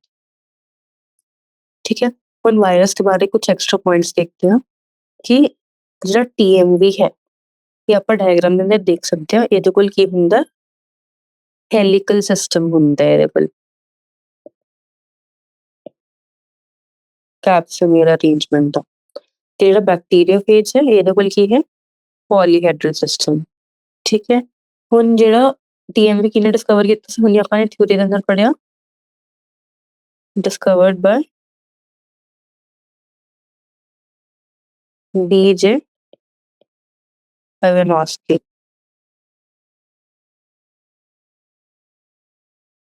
बैक्टीरियोफेज किने डिस्कवर किया? थॉर्टन डी रेले। थॉर्टन डी रेले। ਉਸ ਤੋਂ ਬਾਅਦ ਆਉਂਦਾ ਕਿ ਜਿਹੜੇ ਕੁਝ ਵਾਇਰਸ ਹੁੰਦੇ ਨਾ ਉਹਨਾਂ ਕੋਲ ਐਕਸਟਰਾ ਕਵਰਿੰਗ ਜਾਂ ਫਿਰ ਲੇਅਰ ਹੁੰਦੀ ਹੈ ਜਿਹੜੇ ਲਿਪਿਡ ਨਾਲ ਬਣੀ ਹੁੰਦੀ ਹੈ ਤੇ ਜਾਂ ਫਿਰ ਤੇ ਲਿਪਿਡ ਐਂਡ ਗਲਾਈਕੋਪ੍ਰੋਟੀਨ ਨਾਲ ਤੇ ਉਹਨੂੰ ਬੋਲਦੇ ਐਨਵੈਲਪ। ਤੇ ਜਿਹੜੇ ਵਾਇਰਸਸ ਕੋਲ ਉਹ ਐਨਵੈਲਪ ਹੁੰਦਾ ਉਹਨੂੰ ਬੋਲਦੇ ਐਨਵੈਲਪਡ ਵਾਇਰਸਸ। ਕੀ ਦੱਸਾਂ ਮੈਂ ਇਹ ਕੁਝ ਵਾਇਰਸਸ ਕੋਲ some viruses have an extra covering ਕਿਹਦੀ ਬਣੀ ਹੁੰਦੀ ਹੈ ਲਿਪਿਡਸ ਐਂਡ ਗਲਾਈਕੋਪ੍ਰੋਟੀਨ। ਉਹਨੂੰ ਬੋਲਦੇ ਕੀ ਆ ਐਨਵੈਲਪ। ਤੇ ਵਾਇਰਸਸ ਨੂੰ ਕੀ ਬੋਲਦੇ ਨੇ ਐਨਵੈਲਪ ਵਾਇਰਸਸ। ਠੀਕ ਹੈ ਤੇ ਉਹਨਾਂ ਦੀ ਐਗਜ਼ਾਮਪਲ ਕੀ ਹੈ ਜਿਵੇਂ ਕਿ ਏਡਸ ਸੌਰੀ ਮਤਲਬ ਏਡਸ ਕਾਜ਼ਿੰਗ ਵਾਇਰਸ HIV। ਠੀਕ ਹੈ ਹੁਣ ਕੁਝ ਵਾਇਰਸਸ ਹੈ ਜਿਹੜੇ ਹੁੰਦੇ ਨੇ ਰੈਟਰੋ ਵਾਇਰਸਸ ਮਤਲਬ ਉਹ ਹਿਊਮਨ ਬੋਡੀ ਜਾਂ ਫਿਰ ਹੋਸਟ ਬੋਡੀ ਦੇ ਅੰਦਰ ਜਾ ਕੇ ਜਿਹਨੂੰ ਵੀ ਉਹ ਇਨਫੈਕਟ ਕਰਦੇ ਨੇ ਉੱਥੇ ਰਿਵਰਸ ਟ੍ਰਾਂਸਕ੍ਰਿਪਸ਼ਨ ਕਰਦੇ ਨੇ ਇਹ ਤਾਂ ਉਹਨਾਂ ਦੇ ਵਾਇਰਸਸ ਦੇ ਐਗਜ਼ਾਮਪਲ ਹੈ HIV ਰਾਈਨੋ ਵਾਇਰਸ ਤੇ ਕੋਰੋਨਾ ਵਾਇਰਸ। ਠੀਕ ਹੈ ਹੁਣ ਉਸ ਤੋਂ ਬਾਅਦ ਹੈ ਕੁਝ ਐਗਜ਼ਾਮਪਲਸ ਵਾਇਰਸਸ ਦੀਆਂ ਜਿਹੜੀਆਂ ਇੰਪੋਰਟੈਂਟ ਹੈ ਤੇ ਆਪਾਂ ਨੂੰ ਪ੍ਰੀਵੀਅਸ ਈਅਰ ਕੁਐਸਚਨ ਦੇ ਅੰਦਰ ਮਿਲਦੀਆਂ ਨੇ ਤਾਂ ਉਹਨਾਂ ਦੀ ਇੱਕ ਲਿਸਟ ਹੈ ਉਹ ਮੈਂ ਦੱਸਦੀ ਹਾਂ। ਸਭ ਤੋਂ ਪਹਿਲਾਂ ਆ ਗਿਆ ਜਿਹੜੇ ਹੈ बैक्टीरियल वायरसेस या फिर बैक्टीरियोफेजेस बैक्टीरियल वायरसेस या बैक्टीरियोफेजेस। ठीक है ਇਹਦੇ ਅੰਦਰ ਇਹ ਜਨਰਲੀ ਕਿਹੜੇ ਹੁੰਦੇ ਨੇ ਜਨਰਲੀ ਡਬਲ ਸਟੈਂਡਰਡ DNA ਹੁੰਦੇ ਇਹਨਾਂ ਕੋਲ। ਇਹਨਾਂ ਦੇ ਐਗਜ਼ਾਮਪਲਸ ਕੀ ਆ लैम्डाफेज बट एक एग्जाम्पल है जिनमें कि एक्सेप्शंस की ने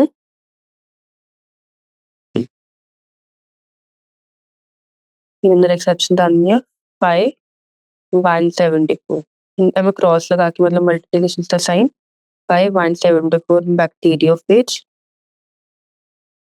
ਇਹਦੇ ਕੋਲ ਕੀ ਹੈ ਸਿੰਗਲ ਸਟੈਂਡਰਡ DNA ਤੇ ਉਸ ਤੋਂ ਇਲਾਵਾ ਦੂਜਾ ਕਿਹੜਾ ਆਉਂਦਾ ਹੈ QB बैक्टीरियोफेज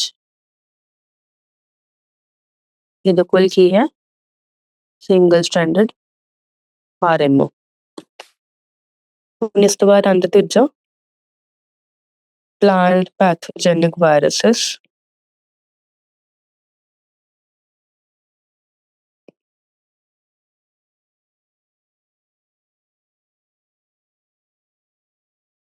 ये ਕੀ ਹੁੰਦੇ ਨੇ generally single stranded RNA। ठीक है ਇਹਨਾਂ ਦੀ ਹੁਣ ਐਗਜ਼ਾਮਪਲ ਕੀ ਹੈ ਜਿਵੇਂ ਕਿ ਹੋ ਗਿਆ TMV। ਹੁਣ ਇਹਦੇ ਅੰਦਰ ਵੀ ਐਕਸੈਪਸ਼ਨ ਆਏਗਾ एक्सेप्शन अंदर क्या आएगा कॉलीफ्लावर मोज़ैक वायरस।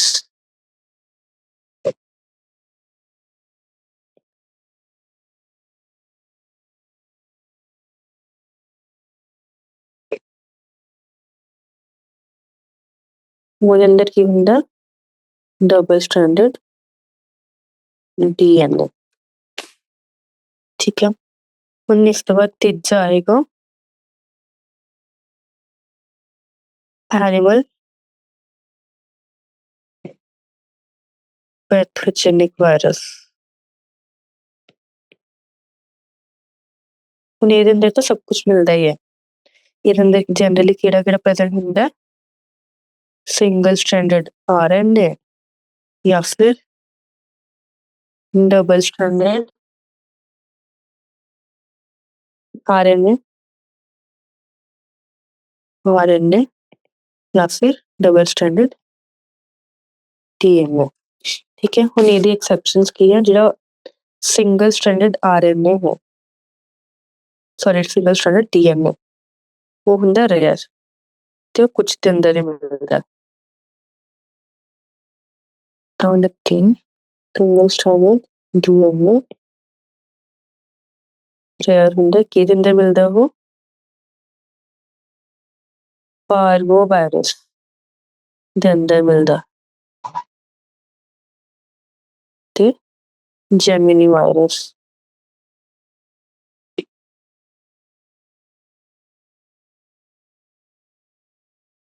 ਠੀਕ ਹੈ। ਇਸ ਤੋਂ ਇਲਾਵਾ ਹੁਣ ਅੱਗੇ ਚੱਲਦੇ ਹਾਂ। ਅੱਗੇ ਆਪਣੇ ਕੋਲ ਆਏਗਾ ਰੀਓ ਵਾਇਰਸ। ਇਹਦੇ ਕੋਲ ਕੀ ਹੈ? Double stranded RNA. ਇਸ ਤੋਂ ਬਾਅਦ ਆਉਂਦਾ, ਦੇਖੋ ਹੌਪਲਟ ਕਰਦੇ ਥੋੜਾ, double stranded RNA reovirus. फिर उसके बाद आने डबल स्ट्रैंडड डीएनए, केड़ा केड़ा है? Herpes virus, small pox virus ते एडिनो वायरस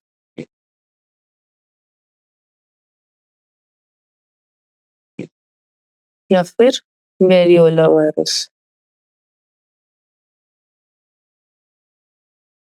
फिर उसके बाद आते हैं, ये हो गया single stranded RNA. Polio virus, Ebola virus, मैं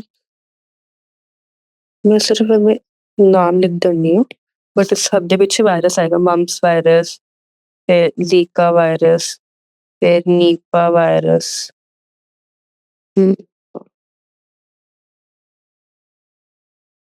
फिर इन्फ्लुएंजा वायरस, फिर उसके बाद HIV। ਹੁਣ ਜਿਹੜਾ HIV ਹੋਇਆ ਇਹਦੇ ਕੋਲ 2 ਕਾਪੀਜ਼ ਹੁੰਦੀਆਂ ਨੇ ਔਰ 2 ਕਾਪੀਜ਼ ਔਰ ਸਿੰਗਲ ਸਟ੍ਰੈਂਡਡ ਆਰਐਨਏ।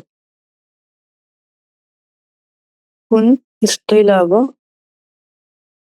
ਹੋਰ ਕਿਹੜੇ ਆ ਜਾਣਗੇ ਇਹਦੇ ਅੰਦਰ? ਕੋਰੋਨਾ ਵਾਇਰਸ ਵੀ ਆਏਗਾ, ਫਿਰ ਰਾਈਨੋ ਵਾਇਰਸ ਵੀ ਆਏਗਾ। ਤਾਂ ਸਾਰੀ ਇੰਪੋਰਟੈਂਟ ਐਗਜ਼ਾਮਪਲਸ ਹੈ ਜਿਹੜੀਆਂ ਯਾਦ ਰੱਖਣੀਆਂ ਨੇ, ਕਾਫੀ ਵਾਰ ਕੁਐਸਚਨਸ ਆ ਜਾਂਦੇ। ਫਿਰ ਇਸ ਤੋਂ ਇਲਾਵਾ ਕੁਛ ਆਪਾਂ ਨੇ ਡਿਜ਼ੀਜ਼ਸ ਦੇਖੇ ਸੀਗੇ ਪਲਾਂਟਸ ਤੇ, ਜਿਹਦੇ ਅੰਦਰ ਸੀਗਾ ਮੋਜ਼ੈਕ ਫਾਰਮੇਸ਼ਨ, ਫਿਰ ਲੀਫ ਰੋਲਿੰਗ ਐਂਡ ਲੀਫ कर्डिंग, फिर येलोइंग एंड वेन क्लियरिंग, फिर dwarfism ਤੇ stunted growth। ਉਸ ਤੋਂ ਬਾਅਦ 6th ਆ ਜਾਂਦਾ bunchy top of banana। ਠੀਕ ਹੈ। ਹੁਣ ਇਹ ਕਿਹਦੇ ਅੰਦਰ ਹੁੰਦੇ ਨੇ? जो मोज़ैक फॉर्मेशन है वो ਤਾਂ TM ਵੀ ਕਰਦੇ ਤੇ ਟਬੈਕੋ ਦੇ ਅੰਦਰ ਹੁੰਦਾ। ਜਿਹੜਾ ਲੀਫ ਰੋਲਿੰਗ ਹੈ ਉਹ ਹੁੰਦਾ ਪੋਟੈਟੋ ਦੇ ਅੰਦਰ, ਤੇ ਜਿਹੜਾ ਲੀਫ ਕਰਲਿੰਗ ਹੈ ਉਹ ਹੁੰਦਾ ਪਪਾਇਆ ਦੇ ਅੰਦਰ। ਠੀਕ ਹੈ। ਹੁਣ ਇਸ ਦੇ ਨਾਲ ਆਪਾਂ ਅੱਗੇ ਚੱਲਦੇ ਹਾਂ। ਅੱਗੇ ਆਏਗਾ ਵਾਇਰੋਇਡਸ, ਪ੍ਰਿਓਨਸ ਤੇ ਲਾਈਕਨਸ ਵਗੈਰਾ। ਹੁਣ ਜਿਹੜਾ ਵਾਇਰੋਇਡਸ ਹੈ ਨਾ, ਉਹ ਕੀ ਹੈ ਕਿ ਉਹ 1971 ਦੇ ਅੰਦਰ ਥੀਓ ਡੀਨਰ ਨੇ ਡਿਸਕਵਰ ਕੀਤੇ ਸੀ। ਨਿਊ ਇਨਫੈਕਸ਼ੀਅਸ ਏਜੰਟ ਸੀਗੇ ਜਿਹੜੇ ਸਮਾਲਰ ਦੈਨ ਵਾਇਰਸ ਸੀਗੇ, ਤੇ ਕੀ ਕਰਦਾ ਸੀ? Potato spindle tuber disease. ਹੁਣ ਇਹਦੇ ਅੰਦਰ ਫ੍ਰੀ ਆਰਐਨਏ ਸੀਗਾ, ਲੈਕਡ ਪ੍ਰੋਟੀਨ ਕੋਡ। ਠੀਕ ਹੈ। ਜਿਹੜਾ ਵਾਇਰਸ ਦੇ ਅੰਦਰ ਮਿਲਦਾ ਹੈ, ਇਸ ਕਰਕੇ ਇਹਨੂੰ ਵਾਇਰੋਇਡ ਨੇਮ ਕੀਤਾ ਗਿਆ। ਤੇ ਜਿਹੜਾ ਆਰਐਨਏ ਹੁੰਦਾ ਉਹ ਲੋ ਮੋਲੀਕੂਲਰ ਵੇਟ ਦਾ ਹੁੰਦਾ, RNA of low molecular weight. ਪਰ ਜਿਹੜਾ ਪ੍ਰਿਓਨ ਹੈ ਉਹ ਮਾਡਰਨ ਮੈਡੀਸਨ ਦੇ ਅੰਦਰ ਕੁਛ ਇਸ ਤੋਂ ਪਹਿਲਾਂ ਇੱਕ ਵਾਰ ਵਾਇਰੋਇਡਸ ਦਾ ਕੁਛ ਡਿਜ਼ੀਜ਼ਸ ਹੋ ਉਹ ਦੇਖ ਲੈਂਦੇ ਹਾਂ। ਇੱਕ ਤਾਂ ਆ ਗਿਆ ਸੀ ਪੋਟੈਟੋ ਸਪਿੰਡਲ ਟਿਊਬਰ ਡਿਜ਼ੀਜ਼। ਇੱਕ ਵਾਰ ਏਮਸ ਦੇ ਐਗਜ਼ਾਮ ਦੇ ਅੰਦਰ ਆਇਆ ਸੀਗਾ 2017 ਦੇ ਅੰਦਰ, ਤੇ ਇਹਦਾ ਜੈਨੇਟਿਕ ਮਟੀਰੀਅਲ ਕੀ ਹੈ? Single stranded RNA. ਠੀਕ ਹੈ। ਇੱਕ ਤਾਂ ਇਹ ਹੋ ਗਿਆ, ਤੇ ਦੂਜਾ ਡਿਜ਼ੀਜ਼ ਕਿਹੜਾ ਹੋ ਗਿਆ? chrysanthemum stunted disease. Chrysanthemum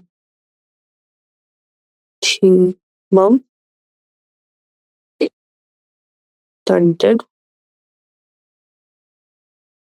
chrysanthemum stunted disease. ਫਿਰ ਇਸ ਤੋਂ ਬਾਅਦ ਆਉਂਦੇ ਪ੍ਰੀਓਨਸ ਜਿਹੜੇ ਹੁੰਦੇ ਨੇ ਉਹ ਇਨਫੈਕਸ਼ੀਅਸ ਨਿਊਰੋਲੋਜੀਕਲ ਡਿਜ਼ੀਜ਼ਸ ਕਰਦੇ ਨੇ ਤੇ transmitted by an agent consisting of abnormally folded protein. ਠੀਕ ਹੈ, ਜਿਹੜਾ ਏਜੰਟ ਸੀਗਾ ਇਹ similar to virus, similar to size and virus ਸੀਗਾ। ਇਸ ਤੋਂ ਬਾਅਦ ਇਹ ਏਜੰਟਸ ਨੂੰ ਪ੍ਰੀਓਨਸ ਬੋਲਿਆ ਗਿਆ। Mostly notably, the diseases caused by prion are bovine spongiform encephalopathy, and which is commonly called as mad cow disease in cattle, and an analogous variant, Creutzfeldt-Jakob disease, ਜਿਹੜਾ humans ਦੇ ਅੰਦਰ ਮਿਲਦਾ। ਹੁਣ ਜਿਹੜਾ ਇਸ ਤੋਂ ਇਲਾਵਾ ਇੱਕ ਹੋਰ ਟਰਮ ਆਉਂਦੀ ਹੈ ਜਿਹਨੂੰ ਬੋਲਦੇ ਵਿਰੀਓਨਸ। ਇਹ ਕੀ ਹੁੰਦੇ ਨੇ? ਇਨਰਟ ਵਾਇਰਸ ਪਾਰਟੀਕਲਸ ਜਾਂ ਫਿਰ ਵਾਇਰਸ ਆਊਟਸਾਈਡ ਹੋਸਟ। ਇਹ ਸਾਰੇ ਟਰਮਸ ਥੋੜੇ ਕਨਫਿਊਜ਼ਨ ਨੇ, ਵਿਰੀਓਨਸ, ਵਾਇਰੋਇਡਸ, ਪ੍ਰੀਓਨਸ, ਤੇ ਇਸ ਕਰਕੇ ਇਹਨੂੰ ਅੱਛੀ ਤਰ੍ਹਾਂ ਯਾਦ ਰੱਖੋ। ਹੁਣ ਪ੍ਰੀਓਨਸ ਦੇ ਕੁਝ ਡਿਜ਼ੀਜ਼ਸ ਹੈ। ਪਹਿਲਾ ਤਾਂ ਇਹੀ ਹੋ ਗਿਆ ਬੋਵਾਈਨ ਸਪੌਂਜੀਫਾਰਮ ਐਨਸੈਫਲੋਪੈਥੀ। ਉਸ ਤੋਂ ਬਾਅਦ ਦੂਜਾ ਆ ਗਿਆ ਕਰਟਜ਼ਫੈਲਡ-ਜੈਕੋਬ ਡਿਜ਼ੀਜ਼ ਜਿਹੜਾ ਹਿਊਮਨਸ ਦੇ ਅੰਦਰ ਹੁੰਦਾ। ਫਿਰ ਇਸ ਤੋਂ ਬਾਅਦ ਇੱਕ ਹੋਰ ਡਿਜ਼ੀਜ਼ ਹੈ ਕੁਰੂ ਡਿਜ਼ੀਜ਼, ਯਾਨੀ ਕੁਰੂ ਡਿਜ਼ੀਜ਼ ਜਾਂ ਫਿਰ ਲਾਫਿੰਗ ਡਿਜ਼ੀਜ਼। ਕੀ ਬੋਲਿਆ? Laughing disease. ਫਿਰ ਉਸ ਤੋਂ ਬਾਅਦ ਇੱਕ ਚੌਥਾ ਆ ਜਾਂਦਾ ਗ੍ਰੇਪੀ ਡਿਜ਼ੀਜ਼। ਇਹ ਹੁੰਦਾ ਸ਼ੇਪ ਐਂਡ ਗੋਟਸ ਅੰਦਰ। ਠੀਕ ਹੈ, ਫਿਰ ਇਸ ਤੋਂ ਬਾਅਦ ਆ ਜਾਂਦੇ ਲਾਈਕਨਸ। ਜਿਹੜੇ ਲਾਈਕਨਸ ਹੁੰਦੇ ਨੇ ਸਿੰਬਾਇਓਟਿਕ ਐਸੋਸੀਏਸ਼ਨਸ ਹੁੰਦੇ ਨੇ, ਮਿਊਚੁਅਲੀ ਯੂਜ਼ਫੁਲ ਹੁੰਦੇ ਨੇ ਐਲਗੇ ਤੇ ਫੰਜਾਈ ਦੇ ਅੰਦਰ। ਜਿਹੜਾ ਐਲਗਲ ਕੰਪੋਨੈਂਟ ਉਹਨੂੰ ਫਾਈਕੋਬਾਇਓਨ ਬੋਲਦੇ ਨੇ ਤੇ ਫੰਗਲ ਕੰਪੋਨੈਂਟ ਨੂੰ ਮਾਈਕੋਬਾਇਓਨ ਬੋਲਦੇ ਨੇ। ਤੇ ਇਹ ਫਾਈਕੋਬਾਇਓਨ ਆਟੋਟ੍ਰੋਫਿਕ ਹੈ, ਮਾਈਕੋਬਾਇਓਨ ਹੈਟਰੋਟ੍ਰੋਫਿਕ ਹੈ। ਹੁਣ ਜਿਹੜਾ ਐਲਗੇ ਹੈ ਉਹ ਫੂਡ ਪ੍ਰਿਪੇਅਰ ਕਰਦੇ ਫੰਜਾਈ ਲਈ। ਠੀਕ ਹੈ, ਤੇ ਜਿਹੜਾ ਫੰਗਸ ਹੈ ਉਹ ਕੀ ਕਰਦੇ? ਸ਼ੈਲਟਰ ਦਿੰਦੇ ਤੇ absorb mineral nutrients and water for it's partner. ਜਿਹੜੇ ਇਹਨਾਂ ਦੀ ਕਲੋਜ਼ ਐਸੋਸੀਏਸ਼ਨ ਦਿਖਦੀ ਆਪਾਂ ਨੂੰ ਲਾਈਕਨ ਦੀ ਨੇਚਰ ਦੇ ਅੰਦਰ, ਤੇ ਆਪਾਂ ਨੂੰ ਲੱਗੇਗਾ ਹੀ ਨਹੀਂ ਕਦੇ ਡਿਫਰੈਂਟ ਆਰਗੈਨਿਜ਼ਮਸ ਹੈ। ਅਗਰ ਤੁਸੀਂ ਟ੍ਰੀ ਦੀ ਬਾਤ ਜਾਂ ਕਿਤੇ ਵੀ ਦੇਖੋਗੇ ਨਾ ਤਾਂ ਉੱਥੇ ਆਪਾਂ ਡਿਫਰੈਂਸ਼ੀਏਟ ਨਹੀਂ ਕਰ ਸਕਦੇ ਸਾਰਾ ਕਿ ਐਲਗਲ ਤੇ ਫੰਗਲ ਕੰਪੋਨੈਂਟ ਦੇ। ਹੁਣ ਕੀ ਆਂਦੀ ਕਿ ਜਿਹੜੇ ਲਾਈਕਨਸ ਹੈ ਨਾ ਉਹ ਬਹੁਤ ਹੀ ਅੱਛੇ ਪੋਲਿਊਸ਼ਨ ਇੰਡੀਕੇਟਰਸ ਹੈ, ਕਿਉਂਕਿ ਉਹ ਪੋਲਿਊਟਡ ਏਰੀਆਸ ਅੰਦਰ ਗਰੋ ਨਹੀਂ ਹੁੰਦੇ। ਤੇ ਇਹਦੇ ਨਾਲ ਆਪਣਾ ਚੈਪਟਰ ਖਤਮ ਹੋ ਜਾਂਦਾ। ਜਿਹੜੀ ਸਮਰੀ ਹੈ ਚੈਪਟਰ ਦੀ ਉਹਦੇ ਅੰਦਰ ਐਸ ਸੱਚ ਇੰਪੋਰਟੈਂਟ ਪੁਆਇੰਟਸ ਨਹੀਂ ਹੈ, but do give it a read. ਤੇ ਇੱਕ ਵਾਰ ਐਕਸਰਸਾਈਜ਼ ਆਪਾਂ ਜਲਦੀ ਨਾਲ ਦੇਖ ਲੈਂਦੇ ਹਾਂ ਕੀ ਹੈ। Discuss how the classification system has undergone several changes. ਤੇ ਆਪਾਂ ਚੈਪਟਰ ਦੇ ਸਟਾਰਟਿੰਗ ਦੇ ਪੜ੍ਹਿਆ ਸੀ ਕਿ ਪਹਿਲਾਂ ਮੋਰਫੋਲੋਜੀਕਲ, ਪਹਿਲਾਂ on the basis of use ਸੀਗਾ। ਫਿਰ ਯੂਜ਼ ਤੋਂ ਬਾਅਦ ਮੋਰਫੋਲੋਜੀ ਇੰਕਲੂਡ ਹੋਈ। ਫਿਰ ਮੋਰਫੋਲੋਜੀ ਤੋਂ ਬਾਅਦ ਆਪਣਾ ਕੀ ਇੰਕਲੂਡ ਹੈ? ਫਾਈਲੋਜਨੀ। ਫਿਰ ਕਿੰਗਡਮ ਸਿਸਟਮ ਆਇਆ ਤੇ ਡੋਮੇਨ ਸਿਸਟਮ ਆਇਆ। ਠੀਕ ਹੈ, to economically important uses of heterotrophic bacteria.